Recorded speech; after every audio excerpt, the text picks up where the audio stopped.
Video jockey तू already famous आहेस आणि social मीडियावरती तुझ्या व्हिडिओज आणि तुझे फॅन्स बघून तुला ऑलरेडी ऑलमोस्ट सगळे महाराष्ट्रीयन ओळखतात.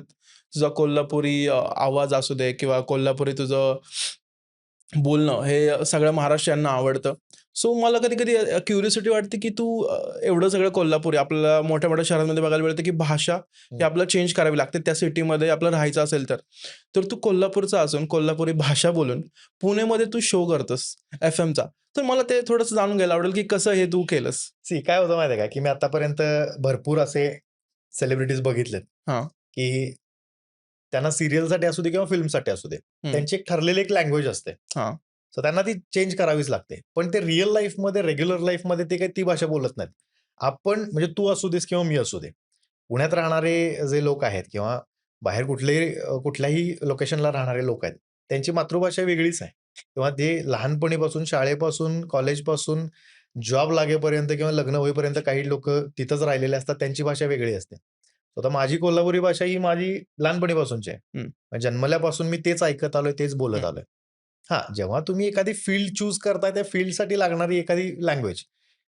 आजकाल काय होतंय, की तुम्हाला इंग्लिश बोलणं खूप इम्पोर्टंट आहे म्हटलं जातं. बरोबर? पण इंग्लिश ही फक्त भाषा आहे. ती नाही बोलता आली म्हणजे काय तुम्हाला म्हणजे खूप मोठा फरक पडणार असं नाहीये. हां, ठीक आहे. तुम्हाला समजतंय ना, थोडंफार तुम्हाला येतंय ना बोलता. मग ठीक आहे ना, तुम्हाला एवढं फ्लुएंटली बोलून तुम्हाला अमेरिकेत नाही सेटल व्हायचं आहे. हं, सो तो एक विषय आहे. पण आपल्याकडे त्याला एवढं ओव्हर एक्झॅजरेट केलेलं आहे ना, की अरे म्हणजे त्याला काय म्हणतात त्याला, की ओव्हर सजवून ठेवलंय त्याला, की ही भाषा तुम्हाला इम्पोर्टंट आहेच. मग तसंच असेल तर मग तुम्ही तुमच्या मातृभाषेला मोठं करा ना. हं, तुम्ही माझा कंटेंटच मी कोल्हापुरी भाषेत सुरू केला. हं. आता प्रॉब्लेम असं म्हणता येणार नाही, पण झालाय काय विषय, मी गेली 5 वर्ष पुण्यात आहे आणि माझा कंटेंट हा मिक्स कंटेंट आहे.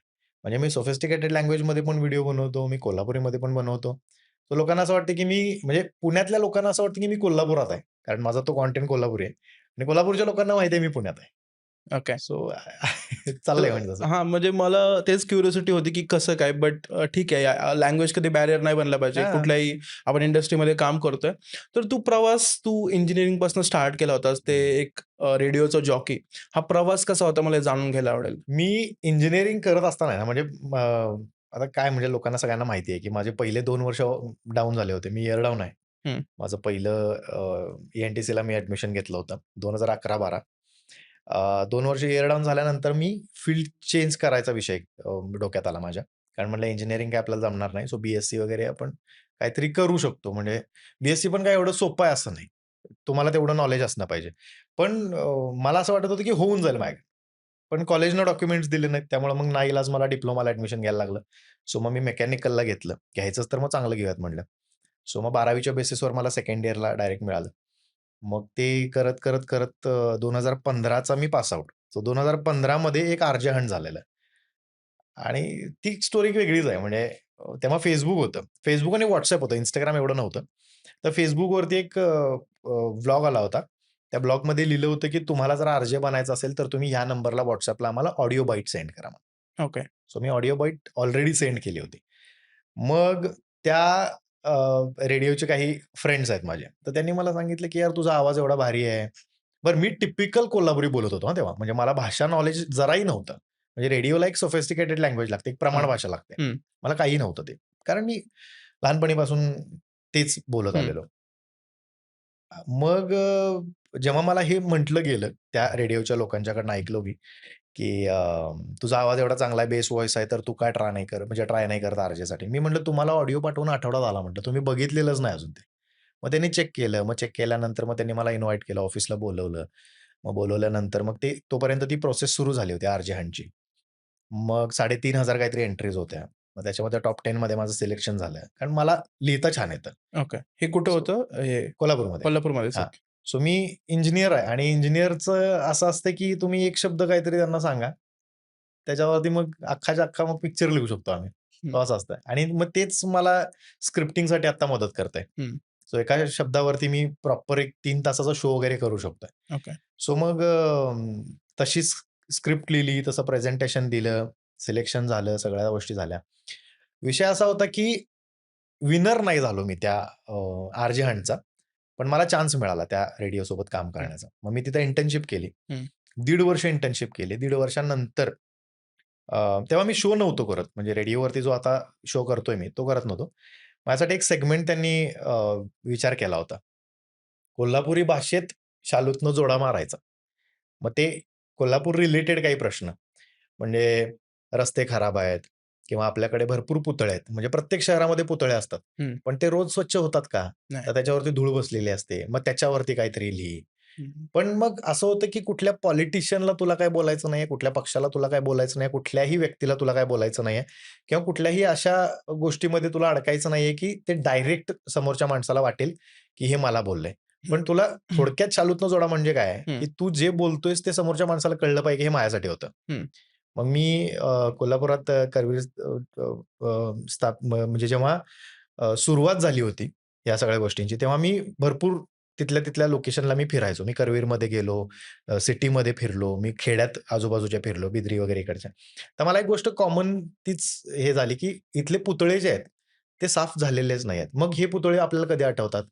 तर मग फक्त मोर्चा काढायच्या वेळी. त्या एखाद्या पुतळ्याच्या खाली यायचं, मोर्चा काढायचा, घरी जायचं. किंवा मग जयंतीच्या त्याच्यावरची वेळी. हां, की मग हां. त्याच्यावेळी मग ते धूळ पडलेली कोण साफ करणार? असा मी कोल्हापुरी कंटेंट बनवला होता. मग हे मी जवळपास तुला सांगतो 22 काहीतरी मी स्क्रिप्ट लिहिल्या, रेकॉर्ड केल्या. पण त्यांचं अजूनही तेच मत होतं, की आपण अजून थोड्या दिवसांनी सुरू करूयात. ते 1.5 वर्षापर्यंत काही सुरू झालं नाही. हं, मग मी एकदा जाऊन विचारलं, की "बाबा," म्हटलं, "माझं काय होणार असेल तर म्हटलं मला सांगा." कारण माझं इंजिनिअरिंग झालं होतं तेव्हा. हं. आणि माझ्या घरच्यांचं मत असं होतं, की "कशाला फुकटच्या लोकांच्या हमाल्या करतोय? 4 पैसे कमव, इंजिनिअरिंग झाले, कुठेतरी जा." म्हणजे माझी आई तर म्हणत होती, की "नट पुसायला जा कुठेतरी." नट बोल्ट जे असतात. नट पुसायला. इंडस्ट्रीमध्ये कुठेतरी नट पुसायला जा, किमान त्याचे तरी पैसे मिळतील. हं. हे काय पदरचे पैसे घालायचे, पेट्रोल द्यायचं, घरातला डबा घेऊन जायचं, रात्री 8-8 वाजता घरी यायचं, सकाळी 8ला जायचं. 12 तासाची ड्युटी करून तुला ₹1 कोणी देत नाही. पण मग हे सगळं करत असताना मला ज्या गोष्टी मी शिकत होतो, त्या मी समजवू पण शकत नव्हतो त्यावेळी. मग ते करत मी शेवटी जेव्हा विचारलं, की असं-असं बाबा तुम्ही काय घेणार आहे मला एम्प्लॉयी म्हणून की नाही? ते म्हणले, की "नाही यार, ते काय आपल्याकडे व्हेकन्सी नाही आणि काय होणार नाही." ठीक आहे म्हणलं. ते सोडलं. दुसऱ्या रेडिओला मी जॉइन केलं. तिथं व्हॉईस ओव्हर आर्टिस्ट म्हणून काम करायला सुरुवात केली. कुठल्या रेडिओला? कोल्हापूरचंच एक लोकल रेडिओ कोल्हापूरचा स्टेशन आहे. Local radio. ओके. सो तिथं मी काम करायला सुरुवात केली आणि तिथं 6 महिने काम केलं मी. पण त्यांनी पण सेम गाजर दिलं, की पुढच्या 2 तारखेला आपण शो सुरू करूयात म्हणून. हं. तर त्यांची पुढची 2 तारीख 6 महिन्यात आलीच नाही. मग ते पण सोडलं. ओके. ते सोडल्यानंतर मग मी सगळ्यात पहिला इंटरव्ह्यू माझा लाईफचा सगळ्यात पहिला इंटरव्ह्यू मी छत्रपती संभाजीनगरसाठी दिला. सो माझा पहिला जॉब प्रोफेशनली आर-जे म्हणून मग तिथून सुरुवात झाली. ओके. 2017 पासून जुलै. ओके. मला आजही ती डेट आठवते. 24 जुलै 2017ला माझा पहिला शो ऑन एअर गेला हं. आणि मग तिथून माझा प्रवास सुरू झाला. ओके. जेव्हा पहिल्या दिवशी तू गेला होतास, 1.5-2 वर्षाचा जो स्ट्रगल ज्यामध्ये तू अ, एक्स्पेक्ट करत होतास, की मला तिथं काम करायला भेटेल, रेडिओ जॉकी म्हणून. हं. जेव्हा तू तिथं तुला पहिल्या दिवशी तू तिथं गेलास, त्या चेअरवरती बसलास. काय विचार काय करत होता, की काय थिंकिंग लेव्हल काय होतं? मी माझ्या आयुष्यातली सगळ्यात मोठी जर कुठली चूक केली असेल ना, तर हं. ती त्या दिवशी केली होती मी. कोणती चूक? माझा पहिला कॉलर ज्यानं मला फोन केला होता, तो कॉलच मी रेकॉर्ड नाही केला. ओह! एक्साइटमेंट एवढी होती ना, की म्हणजे हं, ऑन एअर गेलोय, हं. Facebook लाईव्ह केले. माझ्यासोबतचे आर-जेज वगैरे मला म्हणजे थोडंसं हे करतात, एन्करेज करतात, की "अरे, तू छान करू शकशील" वगैरे, वगैरे, वगैरे. सो ते करण्याच्या नादात आहे ना, मला फोन आला आणि मग कोणीतरी लिस्नर होता तो. तर मला म्हणे, की "हाय सर, मी तुमचा रेडिओ शो आजपासून म्हणजे रेडिओ मी ऐकतोय, पण आजपासून आम्हाला तुम्हाला ऐकायला मिळणार आहे." आणि माझा सकाळी 7 ते 12 शो होता. आणि मी लाईव्ह गेलो होतो काहीतरी 10-10:30च्या दरम्यान काहीतरी सकाळी. तर हे सगळं झालं. फोटोज-बिटोज काढले, पोस्ट केले, सगळं झालं. आणि मग मी जाऊन माझा शो संपला 12 वाजता. मी जाऊन बॉसला सांगितलं माझ्या, की "मॅम," म्हटलं, "झाला शो," म्हटलं, "छान वाटलं," असं-तसं म्हणून. म्हणजे नर्व्हसनेस तर होताच, पण एक्साइटमेंट पण होती. आणि त्या हं. दोन्ही गोष्टींमध्ये ही गोष्ट मी विसरून गेलो. मग माझ्या बॉसनं मला विचारलं, "तुला फोन वगैरे काही आले का?" म्हणून. तर मी म्हटलं बरं अजून एक मुद्दा मला नक्की सांगायला आवडेल. Facebook त्यावेळी नवीन-नवीन होतं आणि जेव्हा आम्ही लाईव्ह केलं 2-3 आर-जेच्या ह्याच्यावरून आम्ही लाईव्ह केलं होतं Facebook लाईव्ह. माझे फॉलोअर्स 2 दिवसात काहीतरी म्हणजे नवीनच अकाउंट होतं आणि तेव्हा काय एवढं त्याला Facebookला. Facebookला हं. हां. तर फ्रेंड रिक्वेस्ट आपल्याला जी येते ना, कुणीही रिक्वेस्ट पाठवत होतं. माहिती नव्हतं ही कोण आहेत, काय आहेत? आणि जवळपास म्हणजे तुला सांगतो मी 3,500 माझे मला फ्रेंड रिक्वेस्ट आल्या पहिल्या दिवशी. आणि दुसऱ्या का तिसऱ्या दिवशी 27 तारखेला, 24 तारखेला मी ऑन एअर गेलो. 27 तारखेला मला दिल्लीला जायचं होतं. अ, आमच्या त्या रेडिओचं ते ग्रूमिंग सेशन होतं. तर तिकडे गेल्यानंतर मग तुम्ही कसे स्वतःला रिप्रेझेंट म्हणजे तुम्ही केलं पाहिजे वगैरे या सगळ्या गोष्टी आम्हाला तिथं ते ट्रेनिंग सेशन होतं, ते शिकवणार होते. सो मी तिथं पोहोचेपर्यंत माझे 5,000 कंप्लीट झाले होते आणि तेव्हा 5,000चंच लिमिट होतं ना. हां. सो मी फुल एक्साइटेड एकदम असं आणि मग ह्या गोष्टींमध्ये आहे ना, मी तो कॉल रेकॉर्ड करायचं विसरून गेलो होतो. सो ती माझ्या आयुष्यातली सगळ्यात मोठी चूक आहे. हं, म्हणून मी जेव्हा-जेव्हा आपल्याकडे कोणीतरी म्हणजे हं, कुठल्याही रेडिओला जेव्हा कोणी आर-जे हं. ऑन एअर जाणार असतो किंवा ते कधी ना कधीतरी आमच्या कॉन्टॅक्टमध्ये आलेले असतात. तर ते जेव्हा सांगतात, की माझं असं-असं मी ऑन एअर जाणार आहे, पहिला दिवस आहे. मी पहिल्यांदा ते सांगतो, की पहिला कॉल रेकॉर्ड कर. ते तुझ्या आयुष्यातली पहिली ती तुझी कमाई आहे. हं, पैसा वगैरे ठीक आहे, ते येत राहील. सॅलरी तुझी महिन्याची महिन्याला तुला मिळेल. पण तो पहिला लिस्नर ज्यानं तुला फोन केलाय ना, तो खूप स्पेशल असतो. तो लाईफटाईम तुझ्या लक्षात राहील. पण हं, मला त्याचं नाव माहिती नाही, त्याचा नंबर माहिती नाही, काहीच नाही. हं. सो म्हणून म्हणतोय, की मी ती पहिली केलेली माझ्या आयुष्यातली चूक आहे. ओके. तर तुझ्या Facebook, Instaवरती आम्ही व्हिडिओ बघतोच. पण रेडिओवरती तुझा एक चेहरा वेगळा दिसतो. कारण तिथं तू सतत एक खुश रेडिओ जॉकी म्हणून दिसतो. पण तुझ्या Instaच्या रील्सवरती कुठेतरी एक सॅडपणा दिसायला मिळतो. तर तू ॲक्चुअल रिअलमध्ये खुश आहे की सॅड आहे? थोडं काय नेमकं सॅड म्हणण्यापेक्षा आहे ना, त्या कॉन्सेप्टलाच नाव, त्या सेगमेंटलाच नाव गोष्ट मनातली आहे. म्हणजे ओके. फॉर एक्झाम्पल, आता तुझं लग्न झालंय, बरोबर?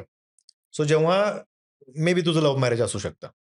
तर जेव्हा तुमची ही लव्ह स्टोरी सुरू झाली होती, तेव्हा तुमचं सगळं चांगलं चाललेलं. मध्ये काहीतरी खटके उडले, मग दोघंही तुम्ही 1-2 आठवडे तुम्ही बोलला नसाल. मग त्यावेळी काही जास्त काही फोन वगैरे तुम्ही यूज केले नसतील किंवा एक काय म्हणतात त्याला, की एक मुलांना एक सवय असते, की जर बोलली नाही तर मग मैत्रिणीकडनं सांगणं किंवा ह्या सगळ्या गोष्टी. ह्या आपण सगळ्यांनी अनुभवलेल्या आहे, बरोबर? आणि माझा कंटेंट तोच आहे, की तुझ्या मनात असणारा जो विषय आहे ना, तो माझ्या मनात पण आहे. प्रेम मी पण केलंय कधीतरी, माझं पण ब्रेकअप झालंय कधीतरी. प्रेम मी पण केलंय कधीतरी, माझं पण कधीतरी ब्रेकअप झालंय. सो मला असं वाटतं, की कधी-कधी मी ज्या गोष्टी अनुभवलेल्या आहेत माझ्या आयुष्यात, मग हे फक्त प्रेमाबद्दल नाहीये. मग ते आपल्या आयुष्यात असणारी आपली जवळची माणसं किंवा ज्या लोकांना आपण खूप स्पेशल समजतो ती माणसं. तर त्यांनी आपल्याला कधीतरी गोड बोलून आपलं कधीतरी काटा काढलेला असतो किंवा जे काही असेल. ओके. सो हा कंटेंट आहे. राइट. सो लोकांना ते ऐकायचं पण आहे. बरं, आता गोष्ट मनातलीचा जेव्हा मी 2018-19ला जेव्हा मी हा कंटेंट सुरू केला होता, तेव्हा मी मोटिव्हेशनल व्हिडिओज करायचो. मोटिव्हेशनलमध्ये मग काय होतं, की तुम्ही खचून जाऊ नका. तुम्हाला सगळ्या गोष्टी तुमच्या म्हणजे वेळेनुसार तुम्हाला मिळतील. तुम्ही कष्ट करत राहा आणि एक वेळ अशी येईल, की तुम्ही ज्या गोष्टीसाठी आत्तापर्यंत वाट बघितली आहे, ती तुमच्या समोर असणार आहे. हं. सो हे मी व्हिडिओज करायचो. नंतर काय व्हायला लागलं, की मी असा विचार केला, की मी 1-2 काहीतरी व्हिडिओज केले रिलेटेड टू ब्रेकअप आणि असं काहीतरी. ते व्हिडिओ खूप जास्त व्हायरल झाले. ओके. मग मी काय विचार केला, की म्हटलं ह्याच्यावरती कंटेंट आपण बनवत राहू.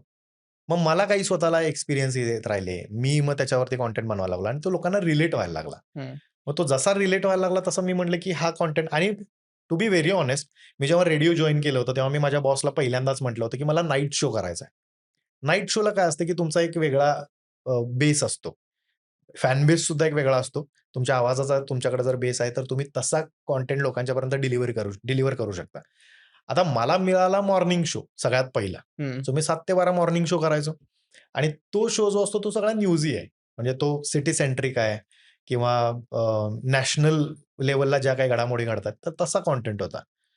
त्याच्यानंतर मी शो केला 6 महिने तो इव्हनिंग शो केला. आता इव्हनिंग शोमध्ये काय आहे तुमचं ऑफिस सुटलेलं असतं किंवा तुम्ही घरी जात असता, कॉलेज सुटलेलं असतं. हं, तुम्हाला धांगड-धिंगा टाइप्स काहीतरी पाहिजे असतं. मग तिथं हं, बॉलिवूड आणि या सगळ्या गोष्टी आल्या. हं. आत्ता सध्या मी जो शो करतोय तो आफ्टरनून शो आहे. सो 2 टू 5 मी करायचो. आता 3 टू 5 झालाय. सो 3 टू 5 मध्ये पण काय आहे, कॅम्पस एफ-एम. कॅम्पस एफ-एममध्ये काय आहे, जे आत्ताचे जेन आहेत, तर त्यांना आवडणारी गाणी कोणती आहेत? किंवा आता सध्या Instagramवरती कुठली गाणी ट्रेंड करतायत, तर ते. मग आता त्यानुसार तुम्हाला लोकांपर्यंत पोहोचायला लागतं. म्हणजे मी दुपारी जर समज असा सॅड इन द सेन्स की ब्रेकअपवाला कंटेंट जर मी दुपारी करायला लागलो, ऐकणार कोण आहे?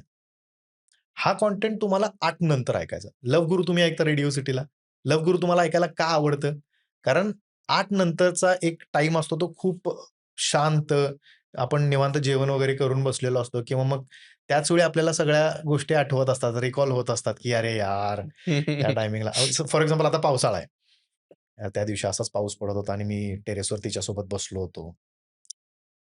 त्यावेळी हिम्मत करायला पाहिजे होती यार, बोललो असतो तर बरं झालं असतं.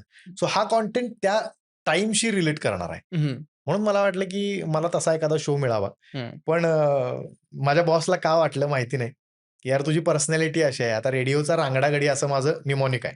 हं. म्हणजे रेडिओ सिटीवरती तसं माझं जिंगल वाजतं. कसं वाजतं?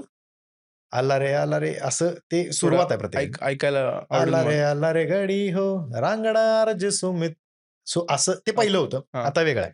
सो मग काय होतं, की तुमच्या पर्सनॅलिटीला सूट होणारा तुम्हाला शो करावा लागतो. हं. मग मी मध्ये-मध्ये थोडं कॉन्ट्रोव्हर्शियल पण करत होतो. पण मला नंतर सांगितलं, की रेडिओमध्ये हे चालत नाही. म्हणजे नवीन-नवीन होतो तेव्हा. मग ते म्हटले, की थोडासा 2 प्रकारचे शो असतात. एक असतो फॅब्रिक आणि एक असतो जेनेरिक. सो फॅब्रिकमध्ये काय असतं, की जसं मी म्हटलं, की एका शब्दावरती मी अख्खा 3 तासाचा शो करू शकतो. सो हं. तेच आहे. फॉर एक्झाम्पल आता FIFA चालू आहे. FIFAवरती मी अख्खा शो करू शकतो 1 दिवसाचा किंवा मी आठवड्याचा पण शो करू शकतो. मग तेवढा कंटेंट मिळवणं त्या सगळ्या गोष्टी. आणि जेनेरिकमध्ये काय असतं, की तुमची प्रत्येक लिंक वेगळी असते. म्हणजे मला 3 ते 4, 4 ते 5 प्रत्येक तासात मला 4 लिंक्स असतात.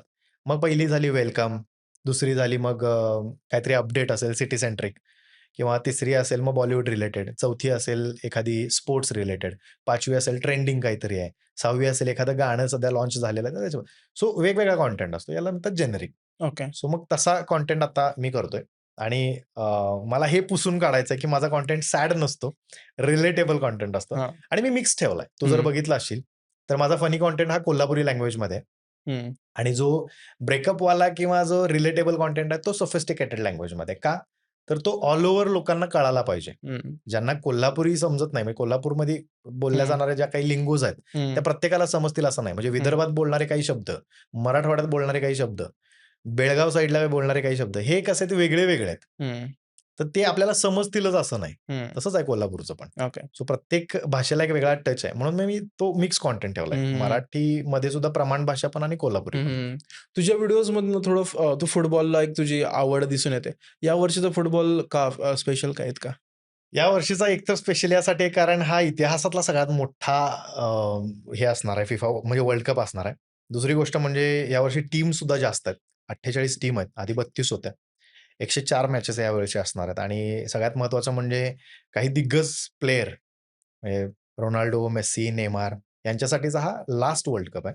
सो 6-6 वर्ल्ड कप खेळलेले आहेत हे प्लेयर आणि कदाचित यानंतर आपल्याला त्यांना कधी वर्ल्ड कपमध्ये बघायला मिळणार नाही आणि होतंय पण काय, की अर्जेंटिनाने याच्या आधी भरपूर वर्ल्ड कप जिंकलेले आहेत. म्हणजे भरपूर खेळलेले आहेत किंवा मेस्सीनं वर्ल्ड कप जिंकलेले आहेत. रोनाल्डोकडे एकही वर्ल्ड कप नाही आहे. हं. सो मी रोनाल्डो फॅन आहे आणि हं. त्यामुळे मग कुठेतरी असं वाटतं, की वन लास्ट डान्स. हं. एक शेवटचा तो हं. एक गेम आणि वर्ल्ड कप पोर्तुगालकडे. हं. आपण कोल्हापूरचे लोकं बघतो की जास्त फुटबॉलचे फॅन्स आहेत. का तू कोल्हापूर असं आत्ता जर रील्स बघत असशील ना, हां. तर हे आत्ता लोकांना कळतंय. पण मी स्वतः म्हणजे सुब्रतो मुखर्जी म्हणून एक कप असतो. तर मी अंडर 14, अंडर 17 मी खेळलोय स्कूलमध्ये असताना. मी मिलिटरी स्कूलचा स्टुडंट आहे. त्यामुळे आम्ही दोन्ही टीममध्ये मी खेळलोय.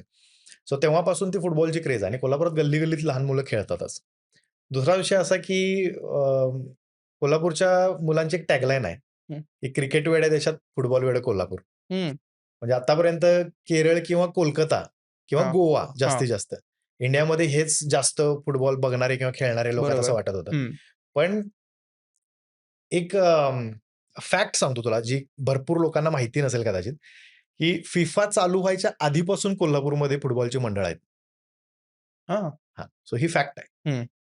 तर त्यामुळे कोल्हापूरकरांचं जरा फुटबॉलवरती जास्त प्रेम आहे. म्हणजे क्रिकेट खेळत नाहीत असं नाही, हां.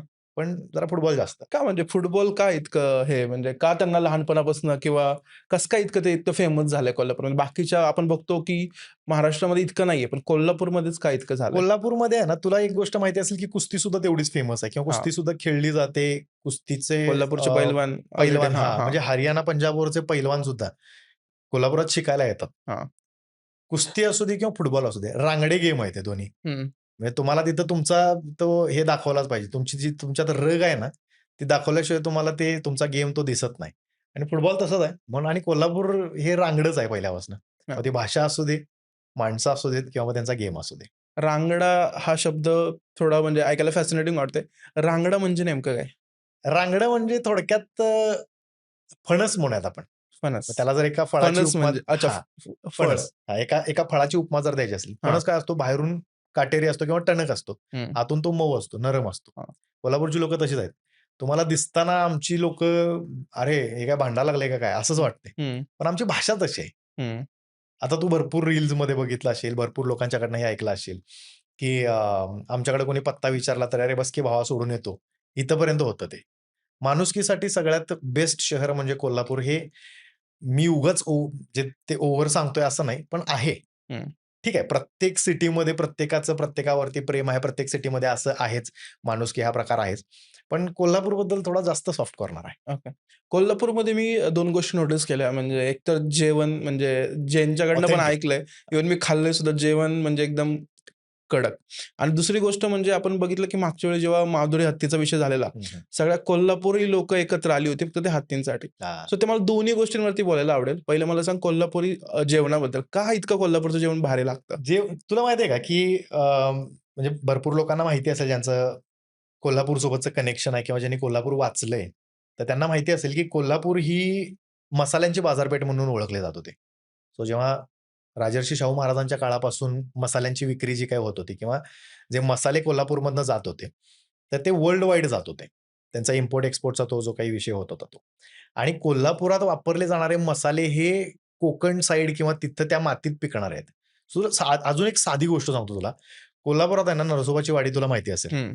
नरसोबाच्या वाडीमध्ये जी वांगी मिळतात ना, त्याची सुद्धा एक वेगळी टेस्ट आहे. का? तर कृष्णेचं पाणी तर मिळतंच आणि दुसरा म्हणजे काय की तिथला एक कंदी पेढा जो आहे किंवा म्हणजे वाडीचे पेढे ज्याला म्हणतो आपण. तर त्यात म्हणजे ते बनवतानाचं जे वापरलं जाणारं जे दूध आहे, तर त्या दुधाचा अर्क ज्या कॅनमध्ये असतो, ते धुवून पाणी जे काही आपण सोडतो, तर ते पाणी जे पाटाला जातं, तर त्याच्यातला तो गोडवा त्या वांग्यांमध्ये असतो. हं. त्यामुळे वाडीची वांगी हं. जर तू कधी याच्यापुढे जर कधी खाल्लीस किंवा काय, तर तुला ती हं. वेगळी टेस्ट कळेल. म्हणजे नक्की. बाकीची वांगी आणि वाडीची हं. वांगी याच्यामध्ये. नक्की ट्राय सो करेल. ते आहे. हां. दुसरं म्हणजे मी जसं म्हटलं, की मसाल्यांच्या बाबतीत. हं. मसाल्यांच्या बाबतीत सांगण्याचा काय म्हणतात त्याला, की सांगण्याचा एक उद्देश असा आहे, की किती प्रमाणात ते पडलं पाहिजे. म्हणजे तू आता बघ, कुठल्याही सिटीमध्ये गेलास तर तुला तांबडा-पांढरा हं. किंवा असं काहीतरी तुला बघायला मिळतील. हॉटेलच्या त्या नावानेच असतात. पण कोल्हापुरी व्हेज कोल्हापुरी, कोल्हापुरी चिकन किंवा अजून काहीतरी अजून कोल्हापुरी रिलेटेड काहीतरी असलं काहीतरी जे कोल्हापुरी थाळ असं बघायला हां, मिळतात थाळी सगळीकडे. वगैरे ठीक आहे. म्हणजे हां. त्याच्यामध्ये तुम्हाला तांबडा, पांढरा, हां. मटण किंवा किमा, चपाती किंवा भाकरी जे काय असेल ते आणि भात, इंद्रायणी वगैरे हे मिळतं ते ठीक आहे. पण हे व्हेज कोल्हापुरी नावाचं जे प्रकरण आहे किंवा व्हेज बिर्याणी हं. जे नाव दिलं जातं, असं काही मिळत नाही कोल्हापूरमध्ये. हां. तू कधीही कोल्हापूरमध्ये गेलास आणि व्हेज कोल्हापुरी द्या म्हणलास, हं. खुळ्यात काढतील लोकं तुला. म्हणजे कोल्हापूरमध्ये व्हेज नावाचा प्रकारच नाहीये. व्हेज आहे, हां. पण ज्या डिशला ते नाव दिलंय ना, मिक्स व्हेज व्हेज. कोल्हापुरी, हां. मिक्स व्हेज कोल्हापुरी जे काय असेल ते. हां. तर अशी कुठली डिश नाहीये कोल्हापूरची रिलेटेड. ओके. कोल्हापूरमध्ये तुला तांबडा-पांढरा मिळेल खायला हं. किंवा तू पंजाबी फूड जर खात असशील, तर मग तुला ते हं. पनीर किंवा या सगळ्या हं. गोष्टी पण मिळतील. कोल्हापूरची अजून एक खासियत काय माहिती आहे का? ऑथेंटिक फूड आपण काय म्हणतो, साऊथला गेला तर तुम्ही इडली वगैरे तिकडच खा किंवा हं. मेंदूवडा असेल किंवा अजून डोसा असेल, तर तुम्ही साऊथला खा. बिर्याणी खायची असेल, तर तुम्ही हैदराबादलाच खा हं. किंवा अ, काळं मटण जर खायचं असेल, तर तुम्ही विदर्भात खा. सो प्रत्येकाची एक ऑथेंटिक चव आहे, राइट? कोल्हापूरमध्ये तुला सगळं मिळेल. हां. एकाच छताखाली सर्व काही हं. टाइप्स. आणि इव्हन व्हेज सुद्धा मी खाल्लंय, तर ते पण तितकंच सेम, चविष्ट होतं. सेम. हं. तुला ज्या म्हणजे दावणगिरी लोणी डोसा नावाचा एक प्रकार आहे. आता ती साउथची डिश आहे. हं. पण ती सेम टेस्ट तुला कोल्हापुरात मिळेल. हं. सो हा फरक आहे कोल्हापूरच्या जेवणाचा हं. आणि बाकी ठिकाणच्या जेवणाचा. ओके. आणि जसं मी बोललेलं, की माधुरी हत्तीणीबद्दल. माधुरी हत्तीबद्दल कारण सगळी लोकं एकवटून त्यांनी त्याच्यावरती हे केलं येस. होतं. बट त्याच्यामध्ये काय काय नेमकं म्हणजे ॲक्चुअली मलाही अरे, हा प्रश्न आहे ना माझ्या आत्ताही प्रत्येक पोस्टवरती, प्रत्येक व्हिडिओवरती मला हा विचारला जातो, की हं. माधुरी हत्तीणीचं पुढं काय झालं? हं. आता काय होतंय माहिती आहे का, की जेव्हा एखादा विषय सुरू असतो, तेव्हा आपण तो अजून उचलून धरण्याचा प्रयत्न करत असतो. इन्फ्लुएन्सर्स किंवा आर-जेज किंवा अजून कोणी क्रिएटर्स असतील, तर ते काय करतात, की त्या गोष्टीला अजून कसं पुश करता येईल? हं. गव्हर्नमेंटचं किंवा बाकीच्या लोकांचं त्याच्याकडे कसं लक्ष जाईल? किंवा त्याला आपण सपोर्ट दाखवतोय हे कसं समजेल? तर त्यासाठी आपण ते व्हिडिओज बनवत असतो, हं. स्टोरीज बनवत असतो. हं. शेवटी जे काही होतं त्याचा निर्णय कोणाकडे आहे?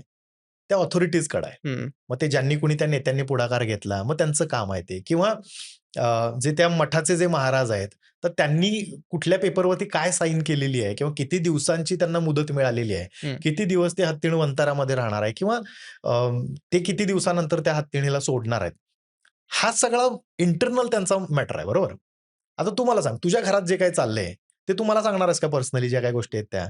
सो हा विषय तसाच आहे. हं. हा पब्लिकचा जरी म्हणजे पब्लिकली हा जरी टॉपिक सगळ्यांच्यापर्यंत पोहोचला असला, तरी काही गोष्टी आहेत, ज्या फक्त मोठ्या लोक म्हणजे ऑथॉरिटीज मोठे लोक म्हणजे ऑथॉरिटीजमध्ये ज्या काही हं. झालेल्या असतात, तर हं. तेच असतं ना. फॉर एक्झाम्पल एखाद्या क्लासमध्ये जर एखाद्या मुलानं कॉपी केलेली आहे, तर त्या मुलाला पहिल्यांदा बोलवून घेतात. प्रिन्सिपल केबिनमध्ये. मग प्रिन्सिपल, मग पेरेंट्स आणि मग ते टीचर, मग ज्यांनी कॉपी पकडली ते, हे तिघं-चौघं जण जे काही डिस्कस करत असतात, की मुलाला स्कूलमध्ये ठेवायचं आहे का काढायचं आहे? हं. हे मुलाला पहिला सांगतात का? नाही. हे त्या पेरेंट्स सोबत मग तुम्ही तुमच्या मुलाला सुधरवा, तुम्ही सांगा हं. त्याला, हे त्यांना सांगितलं जातं. ओके. सो सेम कॉन्सेप्ट आहे. माधुरी हत्तीण परत यावी असं आम्हालाही वाटतंय. हं. बरं आणि विषय काय होणार आहे माहिती आहे का? मी जरी समज आता त्याचं डेस्परेटली मी व्हिडिओज परत जर समज टाकायला सुरुवात केली, माझ्या एकट्यामुळं तो काय एवढा बदल होणार आहे का? मग माझ्यासोबत 10 इन्फ्लुएन्सर्स अजून पाहिजेत आणि आम्ही रोज त्याच्याबद्दल बोललं पाहिजे. हं. बरोबर? मग त्याला परत सिरियसली घेतलं जाईल. हां, मग त्या इन्फ्लुएन्सर्समध्ये फक्त एवढंच टाकायचं आहे का, की माधुरी हत्तीण अजून का नाही आली? मग त्याच्याऐवजी आम्ही काय केलं पाहिजे? तर मग त्या महाराजांच्या बरोबरच्या काही गोष्टी आम्ही डिस्कस केल्या पाहिजेत किंवा त्या नेत्यांच्याबद्दल ज्यांनी तो मोर्चा काढला हं. किंवा अजून जे काही मंडळी त्याच्यामध्ये इन्व्हॉल्व्ड होते, त्यांच्यासोबतचे काही इंटरॅक्शन्स.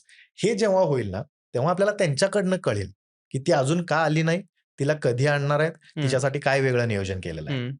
पण लोकं काय करतात माहिती आहे काय? मला हे पण म्हणायचं आहे, की लोकांची आपल्याकडनं अपेक्षा आहे. हं. तुमचे फॉलोअर्स जास्त आहेत किंवा तुम्हाला लोकं ओळखतात म्हणून आम्ही तुमच्याकडनं अपेक्षा करतोय. हं. असं त्यांचं भलेही मत असलं, तरी आम्ही पण कुठल्यातरी एका गोष्टीसाठी आमच्याकडे पण लिमिटेशन्स आहेत. हं. त्याच्यापुढे आम्ही बोलायला गेलं तर त्याला काही व्हॅल्यू देणार नाहीयेत कोणी. राइट. So तेवढंच खरं आहे ते पण. मी माझ्या रिसेंट व्हिडिओमध्ये कमेंट्स आल्या होत्या, की माधुरी हत्तीण आजारी नव्हतीच. हं, हे असं भरपूर कमेंट्समध्ये मला रिअलाईज झालं, की ती आजारी नव्हती. हं, हं. तर मग हे का झालं? आजारी नव्हती तर तिला का तिकडे नेण्यात आलं? माधुरी हत्तीने आजारी होती नव्हती हे म्हणण्यापेक्षा आहे ना, आता त्याच्यावरती असं म्हटलं जातं, की तिच्या पायात जे साखळदंड बांधले होते, तर त्याच्यामुळे तिला चालण्यासाठी म्हणजे प्रॉब्लेम होत होता आणि ती साखळी आहे शेवटी, लोखंडाची साखळी आहे. किती जरी झालं तरी स्किन नाजूकच असते. मग ती जनावराची असू दे, नाहीतर माणसाची असू दे. मग जेव्हा तिच्या पायात ती साखळी बांधली होती, ऑब्व्हियसली तिला ती ओढताना किंवा ती अजून कुठेतरी तिला जेव्हा घेऊन जात असतील खायला-प्यायला किंवा फिरवायला वगैरे, तर तिथं तिला ती लागली असणारच आहे. आणि त्यात तिचं वय 32-33 वर्ष असल्यामुळं काय आहे, की एका एज लिमिट नंतर माणसांचे गुडघे वाजायला सुरू होतात. सो कदाचित तिचं पण असू शकतं. आता त्यातलं मला खरंच काय माहिती नाही, की ते कितपत खरं आहे, कितपत खोटं आहे. काही लोकं असे असतात, की त्यांना फक्त काहीतरी कंटेंट हवा असतो म्हणून ते टाकत असतात आणि काही लोकं जेन्युइनली टाकत असतात. आता या दोन्हींच्या मधलं काय मध्य आहे किंवा काय खरं आहे, हे जोपर्यंत महाराज सांगणार नाहीत, तोपर्यंत आपल्याला काही कळणार नाही. हं. कारण मी जसं म्हटलं, की मी त्या मठात कधी गेलेलो नाहीये किंवा मी त्या हत्तीणीसोबत माझं पर्सनली वन टू वन हं. कधी मी तिला जाऊन बघितलंय किंवा काय असं कधी झालेलं नव्हतं. हं. आणि जोपर्यंत हे चांगलं चाललं होतं, तोपर्यंत सगळं चांगलंच होतं. हं. हा मुद्दा जेव्हा बाहेर आला, की तिला वंतारामध्ये घेऊन जाणार आहेत आणि मग तिकडच ठेवणार आहेत. मग त्याच्यानंतर आम्हाला त्या सगळ्या गोष्टी कळाल्या. हं. आता ह्याच्यावरती पण काही लोकं कमेंट काय करतात तुला सांगतो. मग त्या अशा गोष्टी व्हायरल झाल्यानंतरच तुम्ही का व्हिडिओ बनवता? ह्याच्या आधी का नाही बनवला? अरे मला सांग, पोरगं आज झालंय, उद्या लगेच त्याचं लग्न लावतो का आपण? ते पोरगं मोठं तरी होऊ दे. हं. त्याचं शिक्षण होऊ दे, त्याचं जॉब होऊ दे, त्याचं चांगलं पॅकेज मिळू दे. घरच्यांना सांभाळण्यासाठी तो तेवढा कॅपेबल बनू दे. मग आपण लग्न लावणार ना त्याचं. हं. आता तो लहान असल्यापासून काय त्याला "हां, नाही, नाही, ह्याचं उद्याच लग्न करा." असं थोडीच हं. होतं. हं. आपण बघितलं की वंतारामध्ये नेल्यामुळं तुम्ही कोल्हापूर लोकांनी मिळून जिओला बायकॉट केलं होतं. हं. ते काय सीन होतं? आता वंतारा हे जिओवाल्यांचं आहे किंवा अंबानी त्याला हँडल करतात वगैरे ह्या सगळ्या गोष्टी आहे. लोकांचा एक रोष होता, की बाबा तुम्ही आमच्या हत्तीण परत आम्हाला द्या. नाहीतर तुमचे जे प्रॉडक्ट्स आहेत ते आम्ही बॅन करू. हं. सो आपण जास्तीत जास्त कुठं राग काढू शकतो? आपण त्यांना मारू तर शकत नाही. तिथपर्यंत पोहोचू तर शकत नाही आपण. मग काय करू शकतो? मग बॉयकॉट करा. हं. So असं होतं सिंपल एक काय लँग्वेज म्हणजे केलं होतं? नाही प्रत्येकाचा एक राग काढण्याचा एक हं. हे असतो. म्हणून मग जिओचे सिम बंद करत होते लोकं किंवा वापरायचं बंद केलं होतं वगैरे अशा सगळ्या गोष्टी झाल्या होत्या. ओके. मग त्याचं फक्त जिओचे सिम बंद करून काय म्हणजे काय तुम्हाला भेटलं? तेच रे, की हां. राग ओके. फक्त कुठं राग राग काढला काढणार ना? That's it. हां. आता ओके. तू मला सांग, तू काय हं. वंतारामध्ये जाऊन जंगलतोड करणार आहेस का? नाही. तुला राग आलाय म्हणून? हं. नाहीच ना. हं. आपण जास्तीत जास्त काय करू शकतो? आपल्या हातात काय आहे? हं. तर आपण सिम मी नाही वापरणार आहे. हं. माझा स्वाभिमान तो आहे. हं. मी जिओचं सिम नाही वापरणार, मी दुसरं कुठलं तरी वापरेन. असंच ओके. होतं ना ते. ठीक आहे. सो कोल्हापूरच्या बद्दल अशा भरपूर गोष्टी ऐकायला मिळाल्या, जसं की अन्न चांगलं आहे तिथलं, यांची एकवटता. पण या व्यतिरिक्त मी कधी-कधी ऐकलंय, की कोल्हापूरचं वातावरण खूप भारी आहे. हं, हं. तिकडे गेल्यावरती तब्येत वाढते किंवा स्पेशली लोकं जातात पैलवान बनण्यासाठी. हां. हा नेमका काय सीन आहे? कोल्हापूरमध्ये तू पुण्यामध्ये पण राहिलाय. हं, हं. कोल्हापूरमध्ये राहिला. काय तिकडं एवढं स्पेशल आहे, की लोकं जातात तिकडं? हे बघा, आता काय होतं माहिती आहे का, की प्रत्येक लोकेशनची एक जसं मी म्हटलं, की खासियत असते. तर तिकडचं वातावरण यासाठी चांगलं आहे कारण कोकण जवळ आहे. हां. दुसरं म्हणजे आई अंबाबाई महालक्ष्मीचा आशीर्वाद तर आहेच. हं.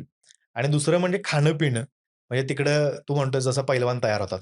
दुधाचा, दह्याचा, तुपाचा बिनधास्त तिकडं म्हणजे हे हं, मिळतो खाण्यापिण्यामध्ये तुला प्रत्येक ह्याच्यामध्ये मिळतं. आणि सगळ्यात महत्त्वाचं म्हणजे काय माहिती आहे काय?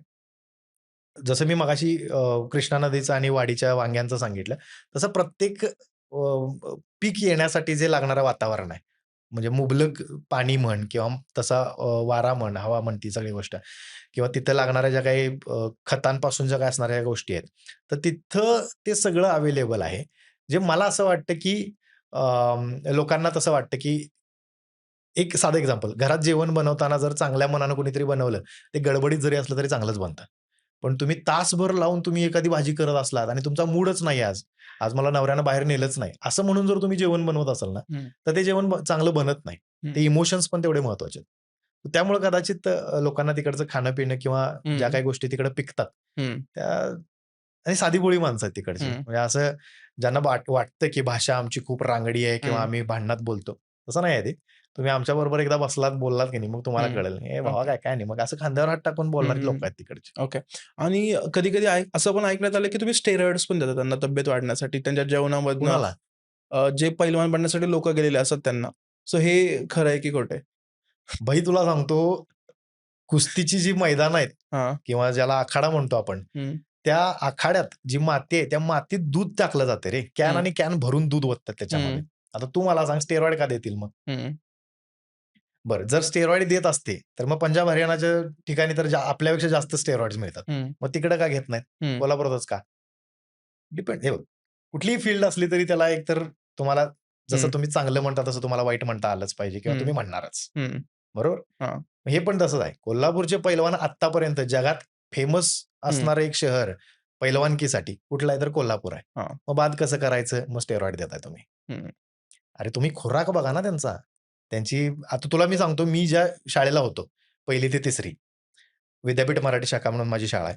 माझ्या शाळेच्या खाली जिथं आता रिसेंटली तू व्हिडिओ बघितला असेल प्रवीण तरडेंचा, देऊळ बंद 2 साठी जेव्हा ते फिरत होते तेव्हा. तेव्हा ते स्नेहल तरडेंना सांगतायत, की ह्या तालमीत मी येत होतो कुस्ती शिकायला म्हणून. तो आखाडा माझ्या शाळेच्या खालचा आखाडा आहे. हं. आणि तुला लिटरली सांगतो, रोज आम्हाला दुधाचा जो एक वेगळा वास असतो ना, तो आमच्या क्लासरूममध्ये आम्हाला रोज यायचा. हां. का? तर त्या आखाड्यात ते मग ते माती कालवण्यासाठी किंवा तिथं ते सगळ्या हं, गोष्टी करण्यासाठी हं, काय म्हणतात त्याला, तिथं ते दूध वगैरे ते टाकलं जात होतं. हं. दुसरी गोष्ट आम्ही असं पण ऐकलं होतं, की खुराकमध्ये आमच्याकडे म्हणजे थंडाई नावाचा एक प्रकार असतो. हां. त्याच्यामध्ये ते खूप ऐकलंय थंडाईबद्दल. हां. काय आहे नेमकं ते? तर त्याच्यामध्ये ड्राय फ्रुट्स असतात, धनं वगैरे हे सगळं मिक्स करून आहे ना, हं. त्याची एक पावडर बनवली जाते आणि ती दुधात टाकून मग ती पिळून फक्त त्याचं दूध दिलं जातं. सो त्याला थंडाई म्हणतात. तो एक विषय आहे आणि यासोबत मी असं पण ऐकलं होतं, आता मला माहिती नाही हे कुणी केलंय की नाही. पण आम्ही शाळेत असताना हे ऐकलं होतं. मी त्याच्यानंतर कधी कुणाला विचारलं नाही. पण आहे ना, ही पैलवान म्हणजे रात्री एक भांडं घ्यायचे आणि त्याची म्हणजे चूल करायची. त्या चुलीवरती ती भांडी ठेवायची. त्याच्यामध्ये जे मटण वगैरे खाल्लेलं जे असतं ना रात्री, हं. तर मटणाची जी हाडं असतात, तर ती उकळत ठेवायची आणि ते पाणी प्यायचे. असं मी शाळेत असताना ऐकलं होतं. तर त्याच्यामुळे म्हणे हाडं मजबूत होतात किंवा काय. आता हे मला तू विचारलंस ते बरं झालं. मी हे कुणाला तरी विचारेन, हे खरंच आपण करत होतो का असंच कुणीतरी शाळेत आमच्या कुणीतरी सांगितलेलं आहे? हां. हे मला पण विचारायला कारण आवडेल. शाळेत अशा भरपूर गोष्टी असतात, की हां, पसरल्या जातात, बट कधी आपण ते विचार जाऊन करत नाही आपण. शोधत नाही, की हां, हे खरं आहे का? बट आपल्याला एक्झॅक्टली लहानपणी वाटतं, की हां, ही गोष्ट खरीच असेल. असू कुणीतरी शकते. हां, इव्हन मी अजून असं ऐकलं, की त्यांची कानावरती सुपारी फोडली हां. जाते. तो काय ते सीन आहे? तू कधीतरी एकदा ट्राय कर. कानावरती मारून बघ एकदा. हां, कुई वाजतं. हां. सो कानाच्या मागे सुपारी फोडणं म्हणजे खरंच सुपारी फोडत नाहीत. इथली एक शीर असते. ती शीर जेव्हा तुम्ही फोडता ना, तर तिथं गट्टू असा तयार होतो. त्याच्यामुळे तुमच्या कानात ते वाजत नाही. आणि तू कधी कुस्ती खेळताना जर बघितलंस ना, तर समोरच्या पैलवानाला पकडताना अशी पकड आपण इथं पकडतो. इकडं पकडून आपण म्हणजे हं, समोरासमोर जर असं बघितलं, तर हं, असं पकडतो. म्हणजे आपण त्यांना कुठलाही डाव जर मारत असू, तर इथं पकडलं जातं. मग त्या मानेच्या इथं म्हण किंवा कानाच्या इथं म्हण, जर जोरात हात बसला, तर मग ते कान खराब होण्याचा किंवा ते आवाज येण्याचा एक हे असतो. हं. म्हणून सुपारी फोडतात. ओके. आणि सुपारी फोडतात म्हणजे ते दिसताना सुपारीसारखं दिसतं ते. हं, ते हं, हं. खरंच सुपारी फोडत नाहीत. तिथं ते हे असतं. ओके. तू आर-जे आहेस, की कंटेंट क्रिएटर आहेस, की ॲक्टर आहेस? तुझे सॉन्ग्स पण आम्ही बघतो. जे टीव्हीवरती लागतात. तुझ्या व्हिडिओज Instaवरती लागतात. ऐकतो आम्ही तुला रोजच. पण नेमकं तू कोण आहे? स्वतःला तू काय डिस्क्राईब करशील? मला आहे ना तसं म्हणायला गेलं तर मला एंटरटेनमेंट फील्ड प्रचंड आवडते. हां. आणि बाय प्रोफेशन मी जरी आत्ता तुम्हाला आर-जे म्हणून दिसत असलो, तरी माझं क्वालिफिकेशन हे इंजिनिअरिंगमधनं झालंय. मी मेकॅनिकल इंजिनिअर आहे. माझे वडील वेटरनरी ऑफिसर आहेत. माझी आई जी आहे ती मेकअप आर्टिस्ट आहे, म्हणजे ब्युटिशियन आहे आणि माझी बहीण जी आहे, ती कोल्हापूर युनिव्हर्सिटीला प्रोफेसर आहे. सो माझे आजोबा वगैरे हे सगळे शिक्षक वगैरे होते. तेव्हा त्यांना असं वाटत होतं, की बाबा याच फील्डमध्ये असं काहीतरी शिक्षण रिलेटेड काहीतरी करावं. पण मला पहिल्यापासून तो इंटरेस्ट नव्हता आणि मला व्हायचं होतं ॲक्टर. पण डायरेक्ट तर तुम्ही होऊ शकत नाही किंवा काय. मग तुम्हाला त्या सगळ्या क्वालिटीज तुमच्यामध्ये असल्या पाहिजेत किंवा तुम्हाला कुठेतरी एक पुश मिळाला पाहिजे. सो माझं असं होतं, की मी गाणी म्हणतो, माझा आवाज चांगला आहे, असं लोकं म्हणतात. मग मला कधी-कधी असं पर्सनली पण असं वाटतं, की हां, थोडाफार आवाज चांगला आहे. आपण एखादं गाणं म्हणू शकतो म्हणून. सो हं, मी म्हटली आहेत सुद्धा. प्रोफेशनली 2-3 गाणी मी रेकॉर्ड केलेली आहेत. त्याच्यानंतर मला डान्स चांगला जमतो. सो मी कॉलेज म्हणजे स्कूलपासून मी डान्स करत आलोय. हां, त्यामुळे माझी बॉडी लँग्वेज तशी पण आहे. मी हं, डान्समध्ये पण चांगला होतो. हां, फक्त माझा प्रॉब्लेम हा होता, की माझं पाठांतर चांगलं नाहीये. म्हणजे मला जर एखादं भाषण करायला सांगितलं किंवा एकपात्री नाटक वगैरे करायला सांगितलं, तर नाही जमत मला. कारण माझं पाठांतर खूप हे आहे आणि मला म्हणजे माझ्या डोक्यात कोणीतरी बसवलं होतं का कोणी सांगितलं होतं ते लाईफटाईम ते छप गया टाइप्स ते माहीत नाही. पण मला असं कोणीतरी सांगितलं होतं, की जेव्हा तुम्ही एखादी सीरियल करता किंवा एखादी मूव्ही करता, तर तेव्हा तुम्हाला जे स्क्रिप्टमध्ये लिहिलेलं असतं तेच तुम्हाला बोलायचं असतं. त्याच्यामध्ये तुम्ही शब्दांची फेरफार करू शकत नाही. म्हणजे मागचा शब्द पुढं आणि पुढचा मागं नाही करू शकत. आहे तसं घ्यायचं किंवा थिएटर जर तुम्ही करत असाल तर. हं. मग हे माझ्या डोक्यात बसलं. मग मी म्हटलं आता काय करायचं? तर मग मी त्यावेळी जरा रेडिओ वगैरे ऐकायला सुरुवात केली होती इंजिनिअरिंगला असताना. आणि मी ज्या आर-जेला बघत होतो, तर म्हणजे ती आर-जेच इंटरव्ह्यू घ्यायची, त्या सेलिब्रिटीजसोबत फोटोज काढायची, Facebookला पोस्ट करायची. सो मला असं वाटायचं, की यार काय भारी लाईफ आहे. हं, सेलिब्रिटीजमध्ये बसायला उठायला मिळतं यार यांना. हं. असं. ही कधीची गोष्ट आहे 2015, हां. 14-15 ची. तर मला असं वाटायचं, की मग मला पण असंच काहीतरी व्हायचंय. मग माझ्यासाठी ती फर्स्ट स्टेप होती, की रेडिओमध्ये घुसणं, त्या लोकांच्या सोबतचे कनेक्शन्स बनवणं आणि मग तिथून मग एखाद्या मूव्हीमध्ये किंवा एखाद्या सीरियलमध्ये किंवा अजून कुठेतरी काम मिळालं तर मग ते करायचं. मी केलं पण ते. मी तुला सांगतो 2015-16 मी 2 वर्ष. मी एका ठिकाणी 1.5 वर्ष, एका ठिकाणी 6 महिने काम केलं. तर त्याच दरम्यान मी एक फिल्म केली. ज्याच्यामध्ये माझा एक खूप छोटा रोल होता. हिरोच्या मित्राचा रोल होता माझा कॉलेजमधल्या. काय झालं कळेना. कदाचित तुम्हाला ही 2 नावं माहिती असतील. एक गिरिजा प्रभू, जे आता सीरियल वगैरे करते, लीड करते आणि दुसरा स्वप्नील काळे. तर हे दोघं जण त्या फिल्ममध्ये होते आणि त्याच्यामध्ये स्वप्नीलचा मी मित्र होतो, ओके, कॉलेजमधला. ओके. सो तेव्हा काही दाढी वगैरे काही नव्हती. एकदम असा बारीक होतो. पण कोल्हापुरी भाषा आणि ती कोल्हापूरमध्ये शूट झालेली फिल्म होती. शेतकऱ्यांच्या रिलेटेड ती. तर ती फिल्म केली. ती मिळाली पण मला ते रेडिओच्या ह्याच्यामुळं. त्याच्यानंतर मग मी जरा स्वतःला ग्रो केलं. मग 2017 मध्ये मी छत्रपती संभाजीनगरला शिफ्ट झालो. मग तिथून मला पहिला ब्रेक जो मिळाला, तो 2019 मध्ये मिळाला. अ, माझं पहिलं गाणं सांज म्हणून एक होतं. तर ते पहिलं गाणं माझं मी शूट केलं. आणि मला आजही जी लोकं जी ओळखतात, तर ते असं म्हणतात, की त्यावेळी तू खूप इनोसंट होतास. म्हणजे पहिलं गाणं जे होतं ते खूप इनोसंटली तू हं, हे केलंस. हं, त्याच्यामध्ये तू ॲक्टिंग करत नव्हतास. हं, तुला जे वाटतंय ते तू करत होतास आणि ते खूप छान वाटत होतं. होतं काय माहिती का, जेव्हा तुम्ही हे आता तू पण जसं म्हणतोयस, की अ, ही माझी फील्ड नाहीये किंवा मी आत्ता-आत्ता पॉडकास्ट घ्यायला सुरू केले. तुझे जेव्हा एक 50 ते 70 तुझे पॉडकास्ट होतील ना, तेव्हा तुझ्यामध्ये सुद्धा तेच असेल. केलेत रे, काय स्क्रिप्टची वगैरे काही गरज नाही मला. करतो माझं मी. तू हे येतं अरे. हं, म्हणजे हे तू कुणालाही विचार, कुठल्याही तू ॲक्टरला विचार. तू जरी म्हटलं, की कोरीपाटी घेऊन तू बस तिथं आणि मग ते आम्ही सांगू तसं कर. हं, जसं अमिताभ बच्चन आजही ॲक्टिंग करताना त्यांना एवढं म्हणजे सदी का महानायक ज्याला म्हटलं जातं, त्यांना काय ॲक्टिंग येत नसेल, तरी पण ते रिटेक देतातच ना. हं. पण मग तिथं त्यांना तो ॲटिट्यूड आहे का? किंवा तो इगो येतो का मध्ये, की मी एवढी आजपर्यंत कामं केलेली आहेत आणि मला हे सगळं येतं. डायरेक्टरना मला सांगायचं नाही मी काय करायचं. असं जर म्हटलं तर काम कोण देणार? हां, मग त्याच्यानंतर मी एक 2-3 गाणी केली त्याच्यामध्ये मी ठीक-ठीक वगैरे केलं. त्याच्यानंतर मला जाणवायला लागलं, की अरे आज म्हणजे आधीसारखा इनोसन्स नाहीये माझ्या आता माझ्या कामात. हां, का कुणास ठाऊक तो का आलाय किंवा काय? त्याच्यानंतर मग मी थोडीफार कामं कमी केली. आता ती हं, कामं कमी करण्याच्या मागचं रिझन पण हे होतं, की माझं दिवसभर एकतर ऑफिस असायचं. हं, सकाळी मी 10 वाजता ऑफिसला जायचो, संध्याकाळी 7 वाजता घरी यायचो आणि नेमकं शूट जे लागायचं ना, ते 7 ते 7 ची शिफ्ट असायची. म्हणजे संध्याकाळी 7 ते दुसऱ्या दिवशी पहाटे 7. मग ते सकाळी 7 ला शूट संपवायचं आणि परत ऑफिसला यायचं. हं, मग झोप व्हायची नाही. आणि मी काय म्हणतात त्याला, की मी मॉर्निंग पर्सन नाहीये आणि मला झोप प्रचंड प्रिय आहे. त्यामुळे मग ते रात्री झोप नाही झाली, की मग दुसरा दिवस बिघडायचा. म्हणून मग मी ते शूट्स आणि या सगळ्या गोष्टी आणि मग नंतर मला कळायला लागलं. मी एक शॉर्ट फिल्म केली. अं, त्या शॉर्ट फिल्ममध्ये जे रिटेक वगैरे झाले त्याच्यामुळे मला कळालं, की यार म्हटलं बोरिंग आहे म्हटलं हे. हे मला असं वाटायला लागलं. बोरिंग हं. म्हणजे माझ्या स्वतःसाठी, हां. की यार किती वेळा रिटेक द्यायचे, किती वेळा सेम अँगलवरती, सेम ठिकाणी उभा राहून तेच डायलॉग 3 वेळा म्हणायचे. मग हं, एकदा तुमचा तो फ्रंट व्ह्यू, एकदा साइड व्ह्यू, मग हं, ते भरपूर कॅमेरा अँगल वगैरे. त्यामुळे म्हटलं नको, आपलं जे चाललंय, मस्त चाललंय म्हटलं. हं. सो मग म्हणून मग मी ओके. सो तू कंटिन्यू केलं. स्वतःला आर-जे समजतोस मी मेन. आर-जे समजतो. मी कंटेंट क्रिएटर, इन्फ्लुएन्सर, रील हं. स्टार आहे मी. हां. असलं काही नाही. ओके. आणि मी टोल भरतो. हां, हां, हां. अच्छा तो विषय नको इथं. ओके. तर मला जाणून घ्यायला आवडेल, की एक आर-जेची लाईफ कशी असते? म्हणजे तू त्या ऑफिसमध्ये एंटर करतो ते बाहेर पडेपर्यंत लाईफ कशी असते? तुम्ही सेलिब्रिटीसोबत उठता-बसता, पॉडकास्ट करता, इंटरव्ह्यूज घेता, तुम्हाला लाईव्ह शोज असतात. तुम्ही रेकॉर्ड करता, की लाईव्ह चाललेलं असतं? या थोड्याशा सगळ्या गोष्टी कसं चालतं रेडिओ हे आम्हाला जाणून घ्यायला आवडेल. सी आर-जेचं पहिलं काम हे आहे, की तुझं ऑब्झर्वेशन चांगलं पाहिजे. म्हणजे साधं एक एक्झाम्पल मी प्रत्येक वेळी देत असतो. विराट कोहलीनं जर समज एखाद्या मॅचमध्ये सेंचुरी मारली. हं. मॅच आपण सगळेच बघतो. आपण सगळे क्रिकेट फॅन आहे. आपण सगळे विराट कोहली फॅन आहे. प्रत्येकाला ती मॅच बघितलेली असते. जर तुला विचारलं तर तू पण तेच सांगणार आहेस, की "अरे काल विराट कोहली काय खेळला यार! जबरदस्त सेंचुरी मारली यार! एवढ्या बॉलमध्ये एवढे रन्स केले. एवढा आणि असा-असा त्याने एक रेकॉर्ड बनवला." हे जसं तू सांगतोयस तसे 10 लोकं सांगतील. पण एक आर-जे काय वेगळं सांगणार आहे ह्याच्यामध्ये?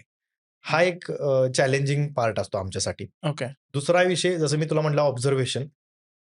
रस्त्यानं म्हणजे तू घरातनं बाहेर पडल्यापासून ऑफिसपर्यंत पोहोचेपर्यंत तुला रस्त्यावरती कुठल्या-कुठल्या गोष्टी दिसतात. भरपूर गोष्टी आहेत.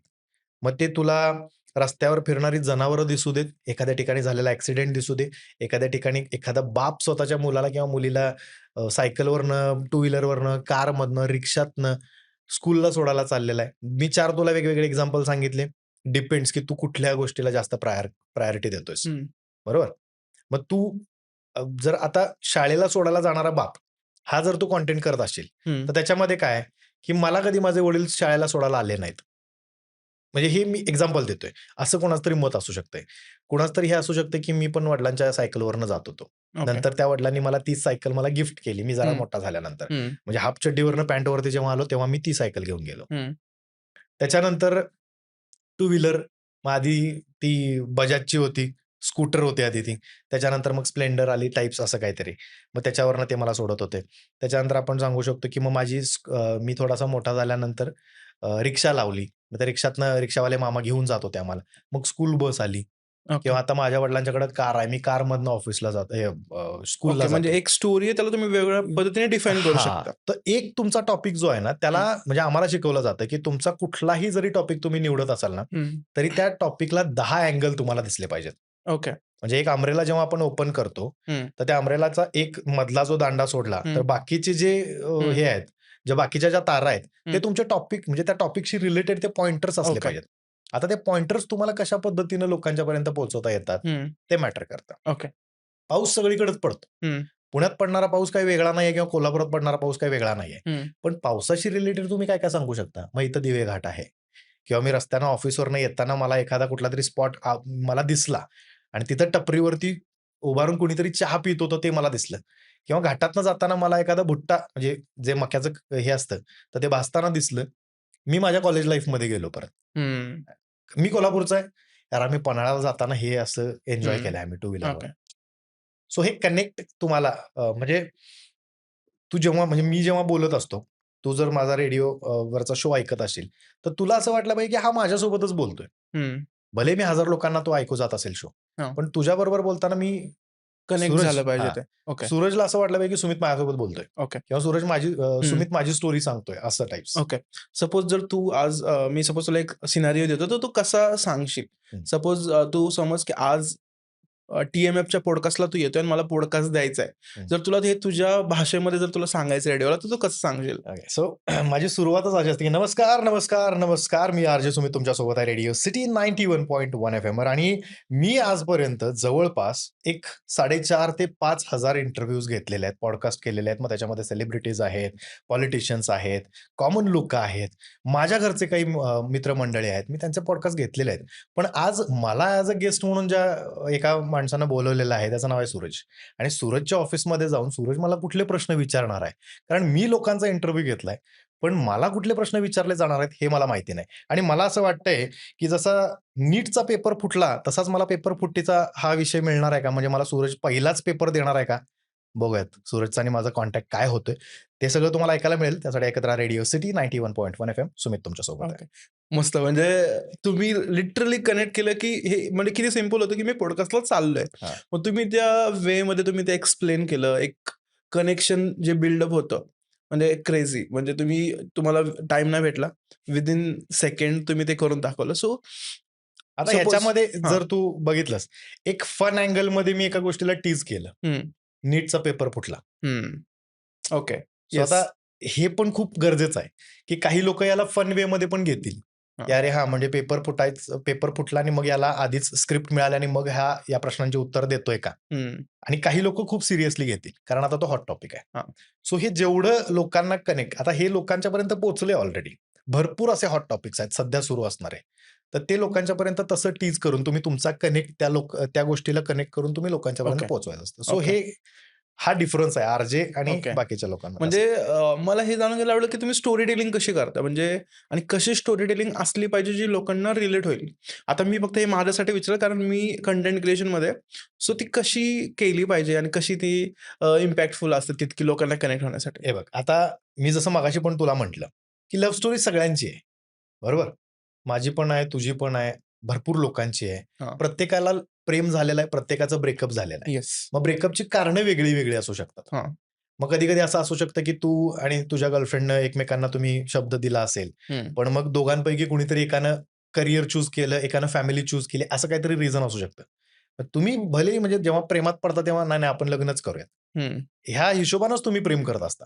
पण जेव्हा वेळ येते खरंच लग्नाची, तेव्हा एखादी मुलगी काय म्हणते, "माझ्या घरचे तयार नाहीयेत." एक तिथं बॅकआउट झाला किंवा मग मुलगा काय म्हणतो, की "मला माझ्या करियरवरती फोकस करायचा आहे." सो ही स्टोरी प्रत्येकाची आहे. कधी-कधी असं होतं, की दोघं सोबत एकाच कंपनीमध्ये असतात, करियरची सुरुवात झालेली असते आणि मग ती वेगळी लव्ह स्टोरी आहे. सो प्रत्येक गोष्ट ही आपल्यापासून सुरू करायची असते. म्हणजे मी एखादं वाचलेलं पुस्तक, त्याच्यामध्ये असणारी लव्ह स्टोरी, मग ती मला रिलेटेबल वाटते का? मग वाटत असेल तर मग तसं काहीतरी. हं. सो जेव्हा तुम्ही असे कंटेंट बनवता, स्टोरी टेलिंगवाले बनवता, तेव्हा तुम्हाला स्वतःचा आता फॉर एक्झाम्पल झाकीर खान हं. किंवा आता समय रैनानं जो शेवटचा आत्ता शो केला, तर त्याच्यामध्ये त्यानं काय सांगितलं, की त्याच्या सोबत ज्या काही गोष्टी झाल्या, त्याच्यामध्ये त्यानं स्टोरी टेलिंगच केलंय. तो त्याचा रिअल कंटेंट नसू शकतो. म्हणजे जेवढं मला वाटतं. 50% असेल सुद्धा तो. हं. की त्याला ते पोलिसांनी हे सगळं पाठवलं, नोटीस पाठवली. मग आईचा फोन आला. मग बलराजला ते सांगितलं. ह्या सगळ्या गोष्टी आहेत. पण त्याच्यामध्ये किती खरं, किती खोटं हे आपल्याला नाही माहिती. झाकीर खानचंही सेमच आहे. झाकीर खान प्रत्येक गोष्ट तो स्टोरी टेलिंग ज्या पद्धतीनं करतो, तो त्याच्या वडिलांची गोष्ट सांगतो, आईची गोष्ट सांगतो. तो किती काय म्हणतात सक्त लौंडा आहे हे सांगतो. मग तो खरंच सक्त लोंडा आहे का? तर नाही. त्याची गर्लफ्रेंड आहे. हे जमलं पाहिजे आपल्याला, हां. की ओके. सो पूर्ण पार्ट आहे स्टोरी टेलिंगचा. तुम्ही कसं लोकांशी कनेक्ट करताय हां, सगळ्यात आणि महत्त्वाचं म्हणजे स्वतःपासून सुरुवात येस. करायची. ही हां. माझी ही स्टोरी आहे हं. आणि ही तुम्हाला म्हणजे मी माझी जर गर्लफ्रेंडबद्दलची जर स्टोरी तुला सांगत असेन, हं. तर तुला ती रिलेट झाली पाहिजे. हां. म्हणजे ओके. मग त्याच्यामध्ये काय, जसं मी आता म्हटलं, पाऊस, चहा किंवा मग टपरी किंवा कॉलेजचा तो बेंच, हं. जिथं ती पहिल्या बेंचवर बसत होती, मी लास्ट बेंचवर बसत होतो हां. आणि नंतर मग ती पण शेवटच्या बेंचवर येऊन बसायला लागली किंवा आम्ही एकाच क्लासमध्ये होतो, एकाच कॉलेज बसमध्ये होतो किंवा आम्ही दोघंही फेल झालो. हं. सो ही जेवढी रिलेटेबल गोष्ट तू लोकांपर्यंत पोहोचवशील ना, तेवढं तुला लोकं आपलं समजतील. तर जसं तुम्ही आता मी जेव्हा सकाळ-सकाळी जो 7 ते 12 शो आहे. सपोज एखादा रेडिओ ऐकतो त्याला एक सडनली एक फ्रेश वाइब मिळते. हं.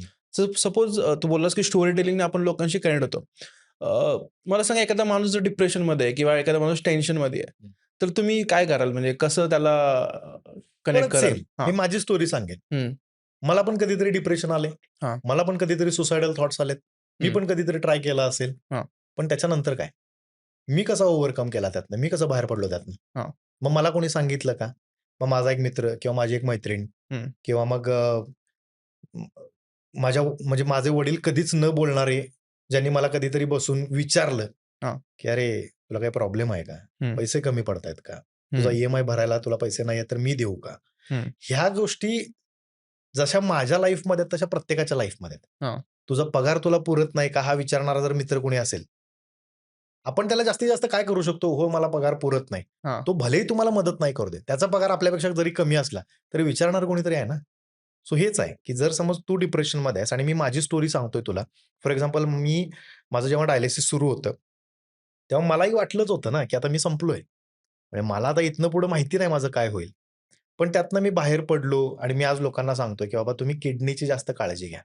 हे मी का सांगू शकतो? का तर मी एक्सपिरियन्स केलाय. हं, डिप्रेशनचं तसंच आहे. मी एक्सपिरियन्स केलाय म्हणून मी त्याच्याबद्दल बोलू शकतोय. हं, मी प्रेम केलंय म्हणून मी प्रेमाबद्दल बोलू शकतोय. माझं ब्रेकअप झालंय म्हणून मी ब्रेकअपबद्दल बोलू शकतोय. माझं लग्न झालंय म्हणून कुठल्या गोष्टी करायच्या आणि कुठल्या नाही हे मी सांगू शकतोय. माझा मुलगा आता 2 दिवस झाले शाळेत जातोय आणि मी माझ्या शाळेच्या त्या झोनमध्ये गेलोय. मग मी आत्ता काय-काय बघतोय. माझ्या वेळी कसं वेगळं होतं. आत्ता मग मुलांसाठी काय करणं गरजेचं आहे. हं, तर तुम्हाला फक्त आता त्यांना शाळेत सोडलं म्हणजे संपलं असं नाही. हां, तर त्यांच्याबरोबर तुम्हाला पण काही गोष्टी तयारी त्याची करावी लागते. हं, सो ह्या गोष्टी आहेत. ओके. सो तेच आहे. परत आपला एक्सपिरियन्स हं, सी लोकांना काय आहे माहिती आहे काय? हं, तुम्ही बाकी कुणाचे म्हणजे तो अल्बर्ट आइन्स्टाइन आणि तो एडिसनचे जर हे देत असशील हं, एक्झाम्पल, त्यांना माहिती नाही त्यांनी काय केलं त्यावेळी. हां, तू तुझा एक्सपिरियन्स सांग ना लोकांना. हं, लोकांना कळेल, की हां, हे ना बहुतेक स्वतः काहीतरी सहन केलंय म्हणून हा सांगू शकतोय हं, आणि आपण ते खूप छान पद्धतीनं हं, सांगू शकतो लोकांना. ओके. जसं तू आता बोललास, की तुझं डायलिसिस झालं होतं. लाईफमध्ये तू खूप चढ-उतार पाहिलेलेस. लोकांना त्याचं व्हिडिओमधून कळतंच. कसं एखादा माणूस जेव्हा अशा गोष्टींमध्ये येतो, म्हणजे खूप जसं बोललास, की मला वाटलं मी संपलोच. तिथून तू कसा वरती आलास? कसं काय मोटिव्हेशन होतं मी आणि काय स्टोरी आहे? गेल्या आता एवढ्या दिवसांपासून म्हणजे माझं मागचं वर्ष जर बघितलं तर माझा ॲक्सिडेंट्स आणि ह्याच्यातच गेले आणि मी प्रत्येक वेळी वाचलोय त्यातनं. तर मला काय वाटतं माहिती आहे का, की म्हणजे मी स्वतःला हे सांगत आलोय आत्तापर्यंत, की माझा धागा लय घट्ट आहे. तो तुटणार नाही एवढ्या लवकर हे मला कळलंय. म्हणजे मी मरणाच्या दारातनं जर परत येत असेन एकदा सोडून 2 वेळा. माझा आता हा तर माझा डायलिसिसचा किस्सा झाला. मी इंजिनिअरिंगला असताना कॉलेजमध्ये मला कावीळ झाली होती. सो कावीळमध्ये बिलिरुबिन नावाचा एक प्रकार असतो. म्हणजे तुमच्या युरिनमध्ये किंवा ब्लडमध्ये किती पर्सेंट कावीळ आहे, हे त्या बिलिरुबिनमध्ये कळतं.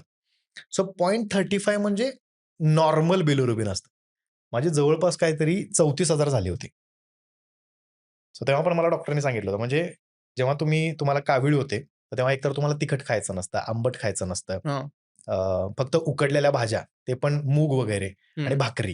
हं, त्याच्यामध्ये पापड वगैरे किंवा तळलेल्या पण गोष्टी खायच्या नसतात. आणि नेमकं तुला सांगतो, ज्या दिवशी मला ॲडमिट केलं होतं, हं, त्याच्या आदल्या दिवशी मला चिकन खायची ओकी आली होती. आणि मी म्हणजे घरी बसलो होतो. असं जसं आपण बसलोय, इथं आमचा टीव्ही, इथं मी बसलोय. इथं माझ्या पाठीमागे भिंत आहे आणि भिंतीवरती कॅलेंडर आहे. वडील माझ्या समोर बसले होते आणि आई आवरत होती घरचं. संध्याकाळी काहीतरी रात्री काहीतरी 8:00-8:30 वाजले होते. मग मी जेव्हा म्हटलं, की मला चिकन खायचं आहे म्हटलं, तर मग आई म्हटली, की "घेऊन ये जा." तर मी म्हटलं, की त्यावेळी काहीतरी कपिल शर्मा शो बघत होतो. म्हटलं ॲडव्हर्टाइज लागली, की म्हटलं जायचं. तर वडिलांचं लक्ष भिंतीच्या कॅलेंडरवरती गेलं. त्यांनी बघितलं एकादशी होती त्या दिवशी. आता आपल्याकडे ते आहे प्रथा, की बाबा संकष्टी, एकादशी अशा गोष्टी जर असतील किंवा वार असेल सोमवार, गुरुवार, शनिवार वगैरे जे काही कोणी पाळतं, हं, तर त्या दिवशी आपण खात नाही मोस्टली हां, नॉन-व्हेज. मग माझे वडील काय म्हणले, की "आज एकादशी आहे, आज नको उद्या आणूयात आपण." म्हणलं, "ठीक आहे." ज्या दिवशी दुसऱ्या दिवशी मला खूप जास्त त्रास व्हायला लागला ना, त्या दिवशी मी डॉक्टरांच्याकडे गेलो. युरिन टेस्ट झाली, ब्लड टेस्ट झाली. मग माझ्या युरिनमध्ये त्यांना कळलं, की कावीळ आहे ते. तर त्यांना माझ्या दीदीनं सांगितलं डॉक्टरांना, की असं-असं हा म्हणत होता काल चिकन खायचंय वगैरे, वगैरे म्हणून. तर डॉक्टर म्हटले, की "जर ह्यानं काल चिकन खाल्लं असतं, तर हा आज जिवंत नसता." म्हणजे एवढं बिलिरुबिन वाढलं होतं ते. सो पहिली गोष्ट ती होती. मी वाचलो होतो. दुसरं माझं मागच्या वर्षी एक 2-3 ॲक्सिडेंट झाले. मी प्रत्येकाला हे सांगेन, की प्लीज यूज हेल्मेट. जेव्हा कधी तुम्ही टू व्हीलरवरनं जाता. तुम्ही खूप चांगली गाडी चालवता, पण समोरचा कसा चालवतो हे नाही कळत. माझा पहिला जेव्हा ॲक्सिडेंट झाला होता, मी बालेवाडीला चाललो होतो आणि कोथरूडच्या त्या रोडला आहे ना, सिग्नलला थांबलोय मी. माझ्या बाजूला एक गाडी आहे, त्याच्यावरती ट्रिप्सी आहेत, तिघं जण आहेत. सिग्नल सुटला, मी सरळ चाललोय, हे तिघं जण माझ्या आडवे आले. गाडी माझी स्किड झाली, मी पडलो आणि मागं डोक्यावरती म्हणजे जमिनीवरती डोकं माझं आदळलं. पहिला तिथं झालं, त्यावेळी हेल्मेट होतं माझ्याकडं. दुसऱ्यांदा सेम स्वारगेट पोलिस स्टेशन आहे. त्याच्यासमोर एक रिक्षावाला बाजूला थांबला होता. म्हणजे एक असा मेन रोड आणि आतमध्ये असा थोडासा रस्ता आहे बघ. तर तिथं रिक्षा थांबली होती. आणि नेमकं मी तिथनं पुढे जायला हा रिक्षावाला आत आला. तो आत आल्यामुळे त्याच्या मागचा जो टू व्हीलरवाला होता, तर तो त्याला धडकला. तो धडकला, मी मागनं जाऊन त्याला धडकलो. आणि ते जे मागचं कॅरियर असतं, तर त्याच्यावरती माझं डोकं आदळलं. सेम त्यावेळी पण हेल्मेट होतं म्हणून दुसऱ्यांदा वाचलो. तिसऱ्यांदा पण असंच काहीतरी झालं. ह्याला जीएम रोडला सिग्नलला थांबलो होतो. जाताना मी आता तो तिथला जो रस्ता आहे तो वन वे आहे, बरोबर? सो तुम्ही कसंही गेलात तरी तुम्ही स्ट्रेटच जाणार आहात. समोरून एका गल्लीतून उलटा एक माणूस आला आणि तो येऊन धडकला मला. आता तिथं पोलीस आहेत. एक मेल आहे, एक फिमेल आहे. त्या दोघांनी पण बघितले चूक कोणाची आहे ते. सेम तिथं पण मी वाचलो. सो मी हे प्रत्येक वेळी सांगत असतो, की तुम्ही हेल्मेट वापरा. खतरो के खिलाडी वाढते खतरो के लेवल. खिलाडी आणि त्याच्यानंतर मी आता हे डायलिसिस वगैरे या सगळ्या गोष्टी. हां. त्यामुळे पण डायलिसिसमध्ये हे पण सगळे तेच होतं. जेव्हा येतात अशा गोष्टी, स्वतःला काय मोटिव्हेशन देतोस आणि काय तुझी थिंकिंग लेव्हल असते, की हे सोपं नाही ना हे सगळं? आता ह्या गोष्टीमध्ये मी सुद्धा थोडंसं डिप्रेशनमध्ये होतोच, की सगळ्यात महत्त्वाचं म्हणजे तुम्हाला पैसा कमवायचा आहे आयुष्यात, बरोबर? तुम्ही बाकी काहीही झालं तरी तुम्हाला पैसा खूप मॅटर करतो. पैसा का मॅटर करतो? तुम्हाला चैनी करायची आहे म्हणून नाही.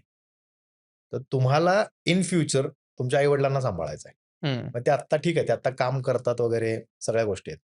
पण एका एजनंतर त्यांचे जेव्हा हात थकतील, जेव्हा ते घरात बसतील, तर त्यांना काही पेन्शन वगैरे हा प्रकार नाहीये. प्रायव्हेटमध्ये जॉब जॉब करणारी लोकं होती ती. तर पुढचं सगळं तुमच्यावरतीच आहे ना. त्यामुळे मला हं, हेच माझ्या डोक्यात असतं, की मला आत्ता पैसे कमवायचे आहेत. बरं, हं, हं, मी आता जर समज प्रमोशन्स करतोय, मी शोज करतोय, इव्हेंट्स करतोय, अँकरिंग करतोय. मला आता लोकं का बोलवतात? तू पण मला का बोलवलंस? तर माझी काहीतरी फेस व्हॅल्यू आहे म्हणून, बरोबर? असंच रँडम आपण कुणाला कधी बोलवतो का? कुठल्याही फंक्शनसाठी असू दे किंवा कुठल्याही प्रॉडक्टबद्दल जर मला शूट करायचं असेल, असंच कोणी कुणाला का बोलवतील? माझे फॉलोअर्स चांगले आहेत किंवा मला लोकं ओळखतात. मला हा चेहरा ओळखतात लोकं म्हणून बोलवतात. येणाऱ्या काही वर्षांमध्ये कदाचित लोकांना हा चेहरा नको आहे. म्हणजे आत्ता इंडस्ट्रीमध्ये टिकलेले 2-3 चेहरे कोण आहेत? सलमान, शाहरुख, आमिर. दुसरे कुठे आहेत बाकी सगळे जे आहेत ते? म्हणजे सनी देओल वगैरे ठीक आहे. पण सलमान एवढा फॅन बेस आहे का त्यांचा? किंवा जॅकी श्रॉफ अजूनही काम करतो. का तर त्यांचा एराच वेगळा होता. अनिल कपूर आणि हे. पण त्यांच्यासोबत काम करणारे लोकं कुठे आहेत सगळे? बरोबर ना? म्हणजे करिश्मा कपूर त्यावेळी एवढी टॉपची हिरोईन होती. आता तिला तशी फिल्ममध्ये कामं आहेत का? हां, ती काय करते जास्तीत जास्त रिएलिटी शोमध्ये जाऊन ती जज होते. याच्या व्यतिरिक्त तिच्याकडे काम नाहीये ना. का? हं, तर तुमचा रोल असा आहे. हं. आता जय होचं तुला माहिती असेल, की माधुरी दीक्षितला सलमान खानच्या बहिणीचा म्हणजे जो तब्बूचा रोल होता, तो माधुरी दीक्षितचा रोल होता. पण तिनं काय सांगितलं, की मला सलमानची बहीण नाही बनायचंय. आणि मग तुला काय हिरोईन बनवतील? असं लोकांचं मत आहे ना. हं, मग त्यामुळे काय आहे, की तुमची जोपर्यंत फेस व्हॅल्यू आहे, तोपर्यंत तुम्ही कमवा. म्हणून मी हां, आता जेवढं मला कमवता येईल, जेवढे मी इव्हेंट्स करता येतील, जेवढे हं, मला प्रमोशन्स करता येतील, हं, मी माझ्याकडनं जेवढं शक्य आहे ना समोरच्या माणसाला प्रमोट करता येईल, हं. तेवढं मी करतोय. ओके. सो ते एक आहे, की हां. त्यासाठी मला काम करायचं असतं. आरजेची सॅलरी किती असते? डिपेंड्स. म्हणजे कुठल्याही नॉर्मल, फील्डमध्ये नॉर्मल. फ्रेशर म्हणून तुम्हाला 20 ते 25 पासून सुरुवात असते, फ्रेशर्स आणि म्हणून. तुझ्यासारखा जर कोणी एक्सपिरियन्स्ड असेल तर? तेच म्हटलं मी डिपेंड्स, की तुम्हाला किती वर्षांचा एक्सपिरियन्स आहे. आता माझी सुरुवात जी झाली ती 2017 ला झाली. सो 2017 ते 2020 पर्यंत मी मॉर्निंग शो केला. 4 वर्षाचा एक्सपिरियन्स तिथं मिळाला.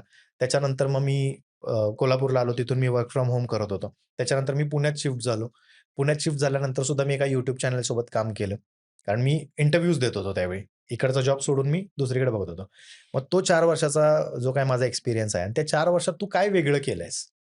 मग त्या 4 वर्षात जर तू काही वेगळं केलं असशील, तुझे फॉलोअर्स तेवढे चांगले असतील, तुला व्ह्यूज जर तेवढे चांगले आले असतील, तर तुला इकडे कन्सिडर करतात. हं. आणि आत्ता कसं आहे, की रेडिओ फक्त रेडिओ राहिलेला नाही, तो व्हिडिओ पण झालाय. हां. म्हणजे सोशल मीडियावरती आलेत सगळेच लोक. त्यामुळे तुम्हाला रेडिओ प्लस व्हिडिओ असं दोन्ही मॅनेज करावं लागतं. ओके. मग त्याच्यामध्ये मला तो एक फायदा आहे, की माझं सोशल मीडिया चांगलं चाललेलं आहे. मला व्ह्यूज चांगले येतात. मला फॉलोअर्स चांगले आहेत. एक नोन फेस म्हणून आहे. हं, सेलिब्रिटीज नावानिशी ओळखतात. हं, पॉलिटिशियन्स नावानिशी ओळखतात. हं, सो मी मॅनेज करतो त्या गोष्टी. हं. असे भरपूर लोक आहेत. ओके. म्हणजे माझ्यापेक्षा 5 पट पगार घेणारी लोकं आहेत. हां, किती म्हटलं मी? 5 पट. म्हणजे विचार कर. बरं ते फक्त आर-जे म्हणून ते घेतात असं नाही. हां, ते बाहेरचे इव्हेंट्स पण करतात. हां. त्यांचं पॅकेजच तेवढं आहे, ओके. की ते एखाद्या ठिकाणी होस्टिंग करत असतील, तर बाबा त्यांना एवढे-एवढे पैसे ते चार्ज हं, करतात. मग त्याच्यामध्ये त्यांची स्वतःची टीम आली. मग ते व्हिडिओग्राफर, मेकअप आर्टिस्ट, हं, त्यांचे कपडे, ह्या हं, सगळ्या गोष्टी. 3-3 हं, दिवस जर ते फॉर एक्झाम्पल एखादं वेडिंग करत हं, असतील, हं, हळदी, एंगेजमेंट, हं, संगीत आणि मग लग्न असं 3-4 दिवसाचं त्यांचं जर प्लॅनिंग असेल ना, तर हं. ते 3 दिवसाचं पॅकेज घेतात ते. हां. भलं मोठं पॅकेज. ओके, सो मला जर तू विचारलं, की तुला आयुष्यात कुठपर्यंत पोहोचायचं आहे, तर मला तिथपर्यंत पोहोचायचं आहे. ओके, की मी जे पॅकेज सांगेन, ते मला पॅकेज मिळालं पाहिजे येत्या काही वर्षांमध्ये. ओके. सो मी ज्याला आयडॉल मानतो, आर-जे सलील, तर हे त्याच्याकडनं शिकलोय मी. हं, म्हणजे तो आर-जेइंग तर करतोच, पण त्याचं होस्टिंग सुद्धा तेवढंच तगडं आहे. हां. त्याचे कनेक्शन्स तेवढे तगडे आहेत. त्याचं वाचन तेवढं तगडं आहे. ओके. आणि मी आत्ता जरा वाचायला सुरुवात केलेली आहे आणि मला आता इंटरेस्ट यायला लागलाय त्यात. हं. समजा उद्या बंद झालं रेडिओ म्हण, सोशल मीडिया म्हण, काय करशील मग? सी परत कसं तुम्हाला हां. ज्या गोष्टी तुमच्याकडे आहेत त्याचा कुठं ना कुठेतरी तुम्हाला त्याचा फायदा होतोच. हं, मी जर रेडिओ करतोय किंवा आता जर मी याच्या आधी केलेलं आहे, तर मी कनेक्शन्स बनवलेत. हं, मी कनेक्शन्स कसे बनवलेत, तर मी त्या ऑथॉरिटीजला जाऊन भेटतो किंवा त्यांचं काय प्रॉडक्ट आहे ते मी बघतो. इन फ्युचर जर समज कधी रेडिओ बंद झालाच, तर मग मी काय करेन जास्तीत जास्त, मी माझी ॲड एजन्सी ओपन करेन. तुमची ॲड मी करून देईन. माझ्याकडे व्हॉईस ओव्हर आहे. मी व्हॉईस ओव्हर करू शकतो. माझी टीम आहे, व्हिडिओग्राफी एडिटर किंवा फिमेल व्हॉईस आर्टिस्ट आहेत हं, माझ्याकडे. त्या ओळखीचे आहेत, तर ते हं. करू शकतो. ओके. मी बोलू शकतो याचा अर्थ मी अँकरिंग करू शकतो. हं, लग्न काय करायचं लोकं थांबणार नाहीत. हं, सो मी लग्नाची अँकरिंग घेऊ शकतो. हं, बर्थडे पार्टीज आहेत किंवा कॉर्पोरेटचे इव्हेंट्स आहेत, ते हं. मी करू शकतो. दुसरा विषय जसं मी म्हटलं, की मला बोलता येतं, तर मग मी ॲज होस्ट म्हणून कुठल्याही ठिकाणी मी हां. जाऊ शकतो. हं. तुझ्यासारखा एखादा पॉडकास्टर मी बनू शकतो. हां. सो मी माझं स्वतःचं काहीतरी एखादं हं, स्टुडिओ ओपन करून मी तिथे लोकांना इन्व्हाईट करू शकतो. हं, सो असं काही ना काहीतरी होऊ शकतं. सी आपल्याकडे काय म्हणायचं जी जी गोष्ट आहे त्या गोष्टीवरतीच आपण काहीतरी करणार. हं, मी काय भलेही माझं इंजिनिअरिंग झालं असलं, हं, तरी मी काय कुठली इंडस्ट्री ओपन करायला जाणार नाही कारण त्यातलं मला नॉलेज नाही. हं, मी बोलू शकतो, मी छान दिसतोय म्हटल्यानंतर मी मॉडेलिंग करू शकतो किंवा मी फिटनेस रिलेटेड तेवढा ॲक्टिव्ह आहे, तर मग मी फिटनेस रिलेटेड काहीतरी करू शकतो. हं. पण तेवढं ॲक्टिव्ह असणं गरजेचं आहे. हां. मग मी फॉर एक्झाम्पल माझं आता डायलिसिस झालंय. मग डायलिसिस व्हायच्या आधी मी वर्कआउट करत होतोच की. त्याच्यानंतर माझ्यामध्ये जो बदल झाला, मग काय खाल्लं पाहिजे, काय नाही खाल्लं पाहिजे याच्यावरती मी ज्ञान देऊ शकतो. ओके.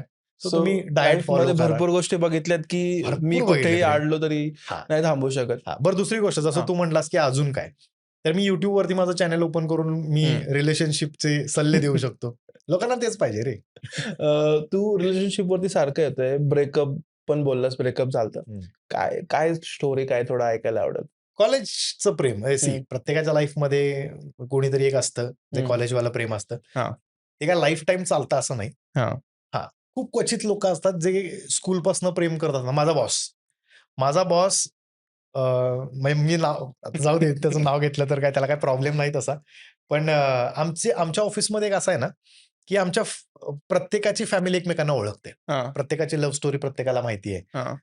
तर माझ्या बॉसची जी वाईफ आहे ना, ती आम्ही एकदा गप्पा मारत बसलो होतो, तेव्हा तिनं मला हं, सांगितलं होतं, की मी आणि माझा नवरा म्हणजे माझा हं. बॉस जो आहे, तर आम्ही लहान असताना नर्सरीमध्ये असताना वगैरे ते हातात हात घालून आम्ही पोएम म्हटलेले आहेत. हां, आणि त्याच्यानंतर मग आता आमचं लग्न झालंय. हां, म्हणजे आमचं कनेक्शन तेव्हापासून होतं. हे खूप क्वचित असतं. हां. राइट?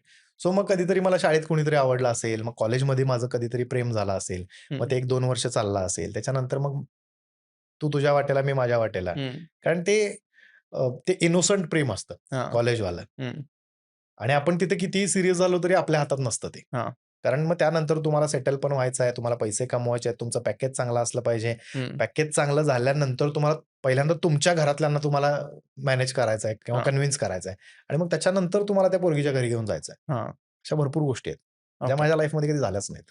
ओके.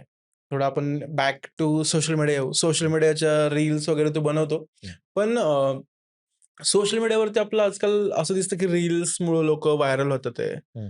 तर काहीही कंटेंट लोकं बनवायला लागलेत. Cringe content. काय वाटतं तुला आता याच्याबद्दल? तूच तुझ्या प्रश्नाचं उत्तर दिलंस. Cringe content. हां. तेच आहे रे. म्हणजे कंटेंट हा प्रकार काय आहे? तर हं. चांगलं पण तुम्ही देऊ शकता आणि काहीतरी क्रिंज क्रिंज पण करू शकता. कंटेंटला ब्रँड डील्स भेटतात का? नाही भेटत. नाही भेटत. हां. मला माझ्या बॉसनी एक एक्झाम्पल दिलं होतं ते मी तुला हां. सांगतो. अ, मला आहे ना एका कॉलेजनं बोलावलं होतं ॲज अ गेस्ट म्हणून, गेस्ट हं. लेक्चरसाठी. पुण्यातलंच कॉलेज. त्यांनी दिलेही ₹2000 होते फक्त. तर मी ते किती काय घेतले. दिले होते? ₹2000. ओके. तर बरं ही 2 वर्षापूर्वीची गोष्ट आहे. जास्त पण आधीची नाहीये.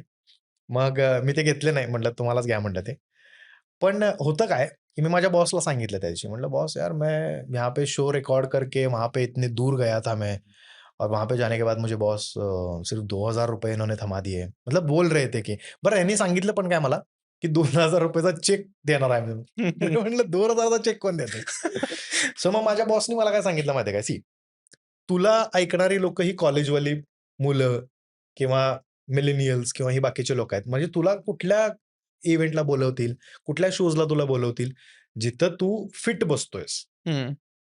Instagramवरती भरपूर अशा मुली आहेत, ज्या शो ऑफ करून कंटेंट बनवतात. आता तुला कळलं मला काय म्हणायचं ते. ह्या लोकांना कॉलेजमधली बोलवणार का लोकं, नाही. की तू गेस्ट लेक्चर दे म्हणून. काय नाही. देणार गेस्ट लेक्चर नाही. देऊन? हं. बरोबर?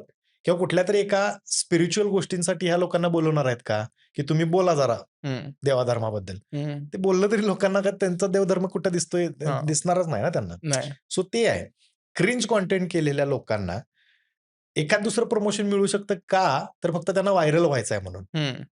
बरोबर? आणि आता भरपूर असे कंटेंट क्रिएटर आहेत, जे काहीही करतात. त्यांच्याकडे ब्रँड डील्स तशा येत नाहीत, जशा आल्या पाहिजेत. हां. आता एखाद्या इन्स्टिट्यूटचं मला प्रमोशन करायचं आहे.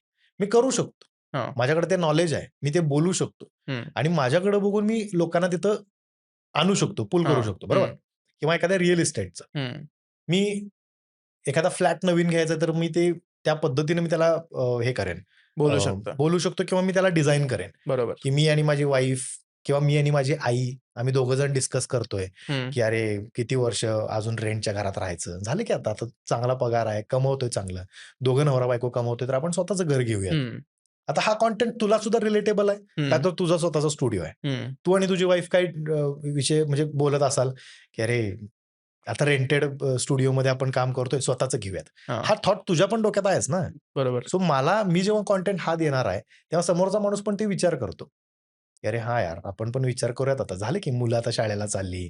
आयुष्यभर काय रेंटेड हाऊसमध्येच राहायचं का? हं. सो हा कंटेंट रिलेटेबल आहे. हं. हेच जर एखाद्या क्रिंज कंटेंट क्रिएटरने केलं, लोकं सिरियसली घेतील का? हं. नाही.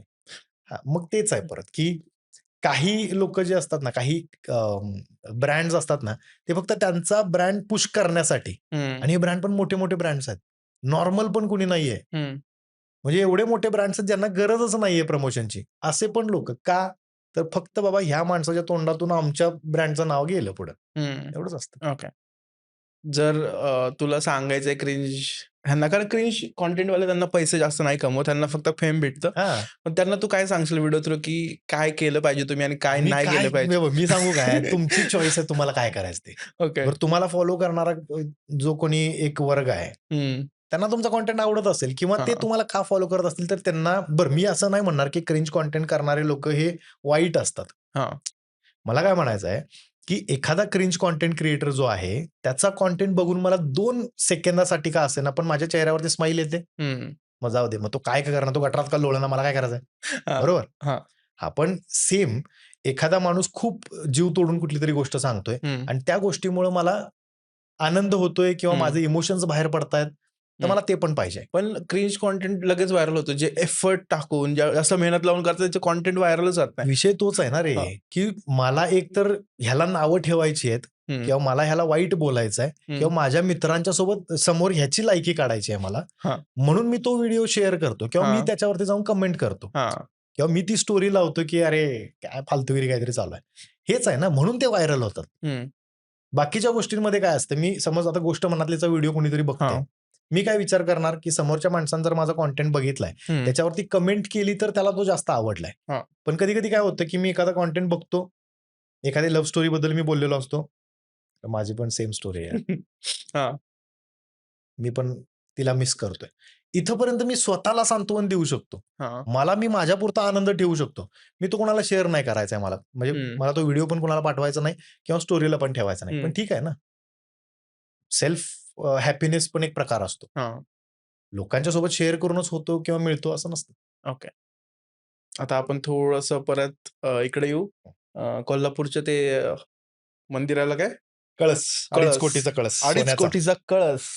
मी तुझा आता रिसेंटली व्हिडिओ बघितला ज्यामध्ये तू तुझा पॉइंट ऑफ व्ह्यू मांडला होतास, की कोल्हापूरच्या महालक्ष्मीचं जे टेम्पल आहे, त्यावरती 2.5 कोटीचा कळस लावला जातोय. सो मला पॉडकास्ट थ्रू जाणून घ्यायला आवडेल, की काय लोकांचे कमेंट्स काय होते आणि तुझं काय म्हणणं आहे? आता दोन्ही प्रकारे लोकं बोलतात. हं. चांगलं केलं पण म्हणणारे आहेत आणि खोट काढणारे पण लोक आहेत. आता हा जो कळस बसवण्यात आलाय, तो लोकांच्या देणगीतनं बसवण्यात आलेला हा असा नाहीये. हं. तो एका भक्तानं दिलेला आहे. म्हणजे जसं आता तू बघ, प्रत्येक मंदिरात मग ते दगडूशेठ गणपती असू दे, शिर्डी साईबाबा असू दे, तिरुपती बालाजी असू दे, इकडे जे सोन्याचे जे काही मुकुट दिले जातात किंवा सोन्याचा मोदक दिला जातो किंवा अजून काही दिलं जातं. ही त्यांची भक्ती आहे. त्यांना हां. काहीतरी प्रचिती झालेली आहे म्हणून त्यांनी ते दान केलेलं आहे, ते डोनेट केलेलं आहे. बरोबर? आता मला जर समज असं वाटतंय, की माझं काम झालेलं आहे किंवा मी माझी गणपतीवरती खूप म्हणजे काय म्हणतात त्याला श्रद्धा आहे. तर मला काहीतरी द्यायचं तर मी देईन. हं, मी हा विचार नाही करणार, की त्या पैशाचं काय झालं. मी विचार काय करेन, मी जास्तीत जास्त ₹100 मी हुंडीत टाकलेत, तर ते हं, गणपतीला गेले. हं, आता त्याचं काय पुढं होतं, ते मंदिरासाठी वापरलं जातं का संस्थेसाठी वापरलं जातं, हे आपण विचार करत नाही. सेम कोल्हापुरात जे आई अंबाबाई महालक्ष्मीच्या मंदिरावरती जो कळस बसवला 2.5 कोटीचा, तर तो एका भक्तानं दिलेला आहे. आता त्या भक्ताकडे जे 2.5 कोटी होते, ते तो कळसाला घालू दे, नाहीतर रस्ता बांधायला घालू दे, नाहीतर तो उडवू दे कुठं त्याला उडवायचं तिथं. हं, सो त्याचा प्रश्न आहे तो. हं, करेक्ट? मग याच्यावरती आता काही लोकांनी जसं मी पॉझिटिव्ह पहिला सांगेन, की पॉझिटिव्ह लोकांनी म्हणजे ज्या कमेंट केल्या त्या काय होत्या, की आमच्या शिरपेचात एक मानाचा तुरा कोल्हापूरच्या शिरपेचात एक मानाचा तुरा आता रोवला. अ, कळस जो आहे म्हणजे 5 हं, कळस आहेत तिथं. हं, त्यातला एक जो आहे तो सोन्याचा आहे. हं, काही लोकांचं मत असं आहे, की एक आता सोन्याचा झालाय म्हणजे बाकीचे 4 पण व्हायला काही वेळ लागणार नाही. सो 5चे 5 कळस आम्हाला सोन्याचे झाले तरी आवडतीलच. हा झाला भक्तांचा पॉइंट ऑफ व्ह्यू. ज्या लोकांची नारायणीवरती भक्ती आहे म्हणजे आई अंबाबाई महालक्ष्मीवरती ज्यांची भक्ती आहे, त्यांचा हा पॉइंट ऑफ व्ह्यू झाला.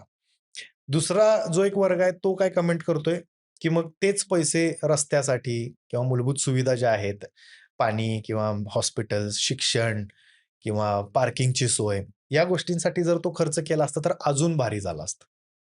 आता ह्यांना रिप्लाय देणारे पण काही लोक आहेत. हं. ते काय म्हणतात, "हे जर काम भक्तांनीच करायचंय, तर मग आपण जो टॅक्स देतो त्याचं काय?" हां. बरोबर. आपण रोड टॅक्स देतो, आपण बाकीच्या गोष्टी घरफाळा असू दे किंवा आपण पाणीपट्टी असू दे, या सगळ्या गोष्टी देतोच की आपण. मग त्या गोष्टी आपण देतोय म्हणजे तेच आपल्याला मिळालं पाहिजे ना. हं, बरं दुसरा विषय असा पण काही लोकं आहेत, की नेत्यांना जो फंड मिळतो, तो कशासाठी मिळतो? स्वतःची घरं भरण्यासाठी नाही.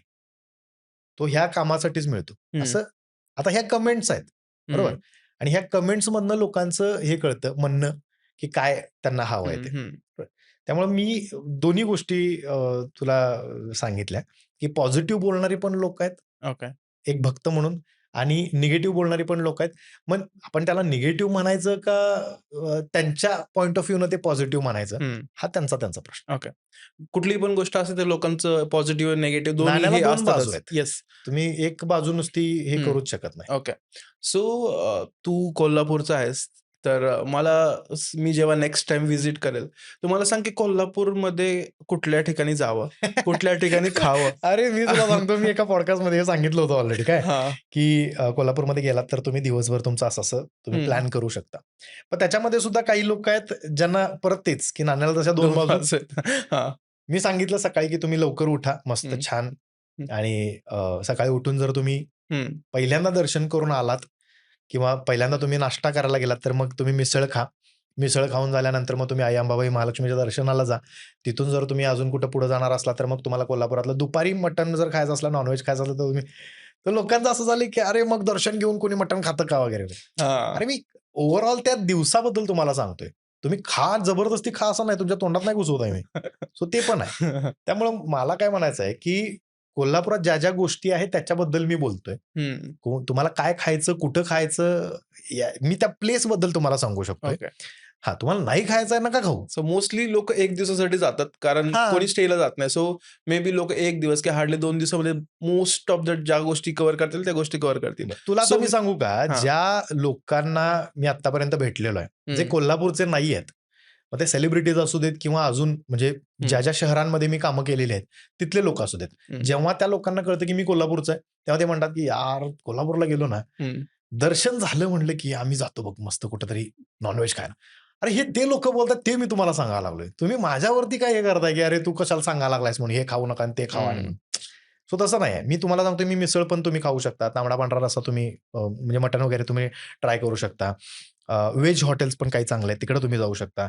संध्याकाळी तुम्ही रंकाळ्यावरती फेरफटका मारताना तुम्ही भेळ खाऊ शकता. हं, रात्री अजून तुम्हाला काहीतरी ट्राय करायचं असेल, तर तुम्ही दूध कट्ट्यावरती जाऊन तुम्ही दूध, जे हं, कच्चं दूध असतं, हं. जे कोल्हापूर म्हणजे जगाच्या पाठीवरती कुठंच दूध कट्टा नावाचा हा प्रकार मिळणार नाही, जे कोल्हापुरात आहे. हां, सो तिथं जाऊन तुम्हाला समोर अशी म्हैस लावलेली असते. दूध काढतात, तांब्या भरून देतात. तुम्ही तिथं पिऊ शकता. हां. सो ही खासियत आहे कोल्हापूरची. सो हे तुम्ही ट्राय करू शकता. ओके. कोल्हापूरची थंडाई राहिली. हां, थंडाई अरे ती काय म्हणजे त्याला तोडच नाही. हां. तर ती अशी सगळ्यांच्या घरी मिळते असं नाही कोल्हापूरची हं, थंडाई. हं, ती मोस्टली जिथं-जिथं तालमी आहेत हं, किंवा आत्ता-आत्ता जरा ट्रेंड आलाय. म्हणजे जसं लस्सी किंवा ताक वगैरे विकलं जातं, हं. तसं थंडाई विकायला आता आजकाल सुरू केलेलं आहे. ओके. आणि ही मोस्टली थंडाई जी असते ती तालमीत बनवली जाते. हं, त्यांचा खुराक आहे तो हं. पैलवानांचा. मग हां. ते ड्राय खाणं किंवा या सगळ्या गोष्टी हं. ते बनवतात. ओके. कोल्हापुरी चपला महाराष्ट्रामध्ये फेमस आहेत. जगात. जगात जगात भारी आहे कोल्हापुरी चपला. पण का सुरुवात कशी झाली होती कोल्हापुरी चपलांची आणि का इतक्या लोकांना ते आवडतात? आमच्याकडे कोल्हापुरी खरं तर चप्पल बनवणं आमच्याकडे पायतान म्हणतात. म्हणजे पायथन. कोल्हापुरी भाषेत जर सांगायचं तर हां, कोल्हापुरी पायतान. हां. आता ती पायतानची हिस्ट्री वगैरे खूप जुनी आहे. म्हणजे अ, राजर्षी शाहू महाराजांच्या काळात जर बघितलं, तर त्यांच्या नावानं सुद्धा काही पायतान बनवले जातात आजही. जे ओके. त्या काळात ते वापरत होते. त्यांच्यासाठी एक स्पेशल ती पायतान बनवली जायची. मग हं, त्याच्यामध्ये असणारी जी डिझाइन आहे किंवा त्याचं वेट किती असलं पाहिजे. मग ती वेगवेगळ्या पद्धतीनं ती फ्लॅट आहे का? किंवा हं, ती कापशी आहे का? आता कापशी म्हणजे काय? जी कर्र, कर्र, कर्र वाजते. हं. तर ती कापशी आहे. त्याच्यामध्ये बिया असतात. तर त्या बियाला मग ते डिझेलमध्ये बुडवून किंवा तेलामध्ये बुडवून त्याला ठेवायचं असतं. मग त्याचा तो एक वेगळा हे तयार होतो आणि मग चालताना तुमच्या ते प्रत्येक पावलाला ते आवाज येतो. हां. सो अशी त्याची एक वेगळी खासियत आहे. आता भरपूर गोष्टी अशा आहेत, की कोल्हापुरी पायतानच्या नावाखाली भरपूर ठिकाणी मी असं बघितलंय, की ओरिजिनॅलिटी जी आहे ना, ती नाही मिळत तुम्हाला बाकीच्या ठिकाणी. हां, तुम्हाला प्राडानी पण आय गेस डिझाइन स्टार्ट केलेलं. हां. तुम्हाला डिझाइन मिळू शकतं, पण ओरिजिनॅलिटी नाही मिळणार. हं, आता मध्ये जो काही प्राडाचा विषय झाला होता, हं, कोल्हापूरकरांनी बरोबर तो झोपवला विषय. हं, तर ते तसंच होतं, की त्यांनी काय केलं, की स्वतःचंच त्यांनी लॉन्च केलं. हं, प्राडा नावाने कोल्हापुरी चप्पल ते. तर मग जेव्हा हे काय म्हणतात त्याला, की ते रूटमध्ये कळालं, रूटपर्यंत पोहोचलं, ओरिजिनॅलिटीपर्यंत पोहोचलं, तेव्हा कोल्हापुरी लोकांनी त्याला सुरुवात केली, की बाबा हे प्रॉडक्ट आमचं आहे. हं. आमच्याकडे लोकं हाताने बनवतात या सगळ्या गोष्टी. हां. तुमच्यासारख्या मशीनवर बनवत नाहीत. मग तिथून तो खूप मोठा इश्यू झाला. मग ते आले कोल्हापूरमध्ये त्यांनी ते सगळं बघितलं प्राडाच्या टीमनं, की नेमकं कसं बनवलं जातं किंवा कुठून मी तुला सांगतो लिटरली त्या लोकांची जर तू घरं बघितलीस ना, आजूबाजूला सगळी अशी चपलं पडलेली असतात आणि हं, प्रत्येक गोष्ट म्हणजे जर समज 3 लोकं बसलेले आहेत, तर ह्या माणसानं एक जे काम करायचं ते तो करत असतो. त्याच्यानंतर ते दुसऱ्याकडे जातं, त्याच्यानंतर ते तिसऱ्याकडे जातं. मग हं, त्याला तो कान बसवायचा असू दे किंवा ते बाकीचे डिझाइन करणं असू दे हं, किंवा त्याला जे खिळे लावलेले असतात ते लावणं असू दे हं, किंवा त्याचा जो सोल आहे तो किती एम-एमचा असला पाहिजे. हं, अशा सगळ्या गोष्टींचं ते डिझायनिंग आहे. पण हे कुठं कॉम्प्युटराइज्ड आहे असं नाहीये. हं. ती त्या लोकांची कला आहे ती. हां. आणि ते त्यांना जमतं म्हणून ते करत असतात. सो आत्ता जे काही कॉम्प्युटरायझेशन चाललेलं आहे किंवा त्याच्यावरती ते डिझाइन बनवलं जातं. मग ते एका मशीनमध्ये टाकलं जातं. हं, हे मे बी प्राडानं बनवलं आणि त्याला त्यांनी स्वतःचं नाव दिलं. हं. मग ते नंतर त्याच्यावरती इश्यू झाला. मग कोल्हापुरी अ, लोकांनी त्याच्यावरती जो काही आक्षेप घेतला त्याच्यानंतर ही टीम आली. हां. टीम आल्यानंतर त्यांनी सांगितलं, की आम्ही दोघं जण मिळून करणार आहोत आता. हं, पहिल्यांदा त्यांनी हे जेव्हा चालू होतं इश्यू, तेव्हा इन्स्पायर्ड बाय असं त्यांनी सांगितलं. हं, म्हणजे स्वतःचं पहिल्यांदा लॉन्च केलं. हं, मग इश्यू झाल्यानंतर त्यांनी सांगितलं, की इन्स्पायर्ड बाय कोल्हापुरी चप्पल हं. आणि मग त्याच्यानंतर हे अजून वाढल्यानंतर मग ते कोल्हापूरला आले ओके. आणि मग जे ओरिजिनल बनवणारे जे चप्पल आहेत, तर हं, त्यांच्याकडून ह्यांनी हं. 1.5 लाखाला ती चप्पल विकली त्यांनी. हां. 1.5 लाख म्हणजे कोल्हापुरात तेच चप्पल तुला 250 पासून सुरुवात आहे. हां. ते तुला ₹1000 पर्यंत ₹900 पर्यंत मिळतं. हं, ते यांनी 1.5 लाखाला विकलंय. म्हणजे बघ हं. किती ब्रँडिंग आणि नावाचे पैसे. हं, आणि जेव्हा ते इथं आले होते कोल्हापूरमध्ये, हं. भरपूर काही गोष्टी झाल्या होत्या. हो. काय काय झालं होतं नेमकं? ते ॲक्चुअली जाऊन त्या लोकेशनला जाऊन भेटले पहिल्यांदा. हां. मग तिथलं त्यांनी काम जाणून घेतलं, की कोण कशा पद्धतीनं काम करतंय आणि हं, ही सुरुवात कधी झाली. मग त्याने ते पूर्ण डॉक्युमेंटरी टाइप ते शूट केलं त्यांनी, हं, की कधीपासून सुरुवात झाली, त्याच्यामध्ये कुठले-कुठले प्रकार आहेत. मग हं, पुरुषांसाठी वेगळे, स्त्रियांसाठी वेगळे. मग त्याच्यामध्ये मोजडीचा पण एक प्रकार आला किंवा बाकी सगळ्या गोष्टी जशा बनवल्या जातात. मग डिझाइन कोण बनवतं, कसं बनवतं. मग जसं आता फॉरेन कंट्रीमध्ये काय होतं, की मोस्टली सगळे मशीनवरती काम आहेत. हं, माणसं कुणी काम करणारी नाही आहेत. जसं आपल्या ठिकाणी काम करतात तसं. हं, मग ह्या सगळ्या गोष्टींचा अभ्यास करून मग नंतर त्यांनी ते ठरवलं, की आपण हं, दोघं जण मिळून हं. कोलॅबोरेशनमध्ये काम करू. असं ओके. झालं ते. कोल अ, कोल्हापुरी लोकांचं एक झालंय, की प्राडा असो किंवा जिओ असो, सगळेजण मिळून एकत्र येतात आणि समोरच्याची हे हे बघ करतात. काय होतं माहिती आहे का, की कोल्हापुरी माणसाकडे 2 गोष्टी आहेत. जर तुम्ही चांगले असाल ना, तर तुम्हाला डोक्यावरती घेणार. हं, पण जर तुम्ही वाकड्यात गेला किंवा वाईट जर झालात, तर ते डोक्यावरनं खाली आपटायची पण त्यांची तेवढी हे हं, असते. त्यामुळं आणि साधीभोळी माणसं आहेत. हं, एकदम हां, ठीक आहे. म्हणजे तू आमच्या कोल्हापूरच्या लोकांचं एक हे म्हणतात बघ, की माणूस केला तर चांगलं शहर आहेच ते. हं. पण तुमच्याबरोबर जरा 4 शब्द कोणीतरी गोड बोललं ना, तर आमची लोकं लगेच अशी वितळतात. हां. समोरच्या माणसावरती सगळं सोडून देतात. हं. पण तेच जर त्या माणसाला जर पटलं नाही, की ह्यो समोरचा माणूस काहीतरी चुकीचा हं. करलेला आहे, तर मग हां. ते आमच्याकडे पायतानाने केस काढणे हा प्रकार आहे. कोल्हापुरी भाषा ऐकायला थोडी अशी भारी वाटते, गोडवा जाणवतो आणि ते कधी-कधी आत्ता अशी गोडवा जाणवतोय. मी हां, तुला ह्याचं पण हे सांगतो. आत्ता लोकांना त्याचा गोडवा वाटायला लागला. हां, ह्याच्या आधी काय होत होतं माहिती आहे काय? "अरे तुमची भाषा गावठी आहे." हां, हे मी ऐकलंय, मी स्वतः ऐकलंय. हां. मी जेव्हा छत्रपती संभाजीनगरला काम करत होतो, तेव्हा मी हे ऐकलंय, की "यार तुमची भाषा लईच गावठी आहे रे." हं, हे असं बोललं जायचं. हं, त्याच्यानंतर, नंतर जेव्हा ते हं, भरपूर लोकांनी म्हणजे ह्याच्या आधी बरं अजून एक गोष्ट मला काय खटकते तुला सांगतो.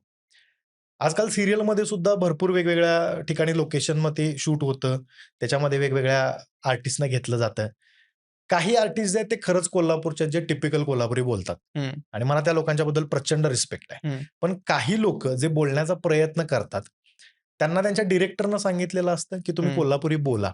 हं. मला काय म्हणायचं आहे, की त्याला कोल्हापुरी बोलायला लावण्यापेक्षा तू कोल्हापुरी आर्टिस्ट घे ना. हां. अरे चित्रनगरीसारखं एक्झॅक्टली. हां. एवढं चांगलं लोकेशन असताना कोल्हापूरपासनं शूटच्या सगळ्या गोष्टी सगळ्या हं, सुरू झाल्यात. म्हणजे कोल्हापूरमध्ये केशवराव भोसलेसारखं थिएटर हं, असणं, ते नाट्यगृह असणं, तिथून लोकांची सुरुवात आहे. हं, अशोक मामा असू देत किंवा लक्षा मामा असू देत किंवा लता मंगेशकर असू देत, सुरेश वाडकर असू देत किंवा अवधूत गुप्ते, भरपूर कलाकार आहेत. हं, भरपूर. सुलोचना दीदी असू देत. ह्या कलाकारांनी कोल्हापुरातनंच सुरुवात केलेली ना. हं, मग जर असे कलाकार तुमच्याकडे ऑलरेडी असताना तुम्ही जर उगाचच एखाद्या उगाचच असं नाही म्हणणार, प्रत्येक आर्टिस्टचं ते टॅलेंट आहे. पण मग ते भाषेवरती नका आणू. हं, म्हणजे जबरदस्ती तुम्ही त्याला कोल्हापुरी बोलायला लावू नका. हं, मी हा काय म्हणतोय, हं. आम्ही नाही बोलत असं. ॲक्चुअली इव्हन सीरियल्समध्ये आपण बघतो, की जे ॲक्टर्स असतात, हं. ते गावाकडची भाषा बोलायचा ट्राय करतात, पण ते कळून येतं, की हां. अरे ते रिअल नाही वाटत आहे. बरं तुला सांगू कनेक्टच काय, नाही होत तू ते. कुठल्याही भाषेबद्दल तू बघ. म्हणजे हं, तू नगरी भाषा बघ, तू कोल्हापुरी भाषा बघ, तू हं, विदर्भाची, मराठवाड्याची किंवा हं, अजून म्हणजे ज्या प्रांतातली हं. भाषा आहे ना, त्या भाषेला एक वेगळा टोन आहे. हां, पण सीरियलमध्ये वापरला जाणारा जो टोन आहे ना, हा सीरियलवाल्यांचा किंवा फिल्मवाल्यांचा टोन आहे हा फक्त, हां. असं मला वाटतं. हं, म्हणजे त्यांनी तो स्वतःच बनवलेला आहे. हं, मी काय म्हणतोय, हं, जाऊया का आपण तिकडे गावाला? हं. ही भाषा कोण बोलतं मला सांग बघू? नाही, कोणच नाही बोलत. ॲक्चुअली ही क्रिएटेड भाषा वाटते. क्रिएटेड भाषा आहे. हां. मग मला काय म्हणायचं आहे, की तुम्ही साताऱ्यात शूट करताय, तुम्ही साताऱ्याचे कलाकार घ्या. हं, तुम्ही पुण्यात शूट करता, तुम्ही पुणेरी कलाकार घ्या. हं. तुम्ही कोल्हापुरी जर तुम्हाला कंटेंट पाहिजे, तर तुम्ही कोल्हापूरचे आर्टिस्ट घ्या. एक्झॅक्टली. हां. बरं असं नाहीये, की तो आर्टिस्ट आहे आणि त्याला फक्तच कोल्हापुरी येते. हं, बरोबर? आता जर समज पुण्यात एखाद्या गोष्टीचं शूट होतंय आणि तुम्हाला नाशिकचा टच पाहिजे किंवा नगरी टच पाहिजे, कोल्हापूरचा टच पाहिजे. ते आर्टिस्ट तुम्ही घ्या की त्याच्यामध्ये. हं, बाकीचे सोफिस्टिकेटेड प्रमाण भाषा बोलू देत की काही हं, प्रॉब्लेम नाहीये. हं, पण उगाच म्हणजे बळजबरी तुम्ही एखादी भाषा बोलायला जाताय. हं, प्रयत्न करताय चांगली गोष्ट आहे. We respect that. हं, हं, हं. पण नाही जमत तर मग ते कॅरेक्टर नको ना, हां. असं मला पर्सनली वाटतं. कारण होतं काय माहिती काय, म्हणजे मी स्वतः हे अनुभवलेली गोष्ट सांगतो तुला. हं, मी अशाच एका मोठ्या ब्रँडसोबत काम करायची माझी इच्छा होती आणि मी त्यांना फोन केला. मी त्यांना सांगितलं, की हं, असं-असं तुमची टीम बघितली मी. तुमच्या टीममध्ये मराठवाड्यातले लोकं आहेत, विदर्भातले लोकं आहेत, अ, साऊथचे काही लोकं आहेत, हं, बाकीच्या ठिकाणचे लोकं आहेत. तुमच्याकडे कोल्हापुरी कुणी नाहीये. हं. मी रेडिओमध्ये इतकी वर्ष काम केलेलं आहे. मला प्रमाण भाषा पण येते आणि मला कोल्हापुरी भाषा पण येते. हां. सो एक कॅरेक्टर तुमच्याकडे जर ॲड होत असलं कोल्हापुरी, तर तुम्ही मला घेऊ शकता किंवा मला इच्छा आहे तुमच्यासोबत काम करायची. त्यांनी काय सांगितलं माहिती आहे? पुण्याच्या आणि मुंबईच्या लोकांना ते जरासं नको वाटतं रे कोल्हापुरी भाषा. म्हटलं की ठीक आहे. आणि त्याच लोकांनी कोल्हापूर रिलेटेड एक कंटेंट बनवला. हं, खूप तगडा कंटेंट. हं, खूप व्हायरल झाला. लोकांच्यापर्यंत पोहोचला. हं, त्या गोष्टीला 2 वर्ष झाली आता. हं, त्या कंटेंटला. हं, आता ते कंटेंट किंवा ते पेज किंवा ते कुठलं प्रोडक्शन हाऊस ते मला नाही बोलायचंय. पण हे होतं, की कोल्हापुरातल्या कलाकारांना खूप कमी समजलं जातं. पण कोल्हापुरातले कलाकार दिग्गज कलाकार आहेत. म्हणजे त्यांनी तुम्ही ते काय म्हणतात हं. त्याला, की आलूसारखे आहेत, बटाट्यासारखे आहेत ते. तुम्ही कुठल्याही भाजीत घाला त्यांना. हां. ते तेवढंच चांगलं तुम्हाला टेस्ट देणार. हं. असं आहे. सो थँक यू सुमित, तू आज आमच्या पॉडकास्टमध्ये आलास आणि कोल्हापूरबद्दल अशा गोष्टी सांगितल्यास, की ज्या लोकांना एक्साईट करतील हा पॉडकास्ट बघून त्यांना बऱ्यापैकी माहिती मिळेल आणि तुझ्या लाईफबद्दल आणि रेडिओ जॉकी काय असतो आणि अशा गोष्टी तू सांगितल्यात. नक्कीच तुम्हाला ह्या गोष्टी बघायला आवडतील आणि कोल्हापूरबद्दल मला वाटतं 10%च मी याच्याकडनं जाणून घेतलंय. पण नक्कीच पुढच्या वेळी तुला पॉडकास्टमध्ये बोलू. तर कमेंटमध्ये नक्की सांगा, की आरजे सुमितला आपण परत कधी पॉडकास्टमध्ये बोलवायचं.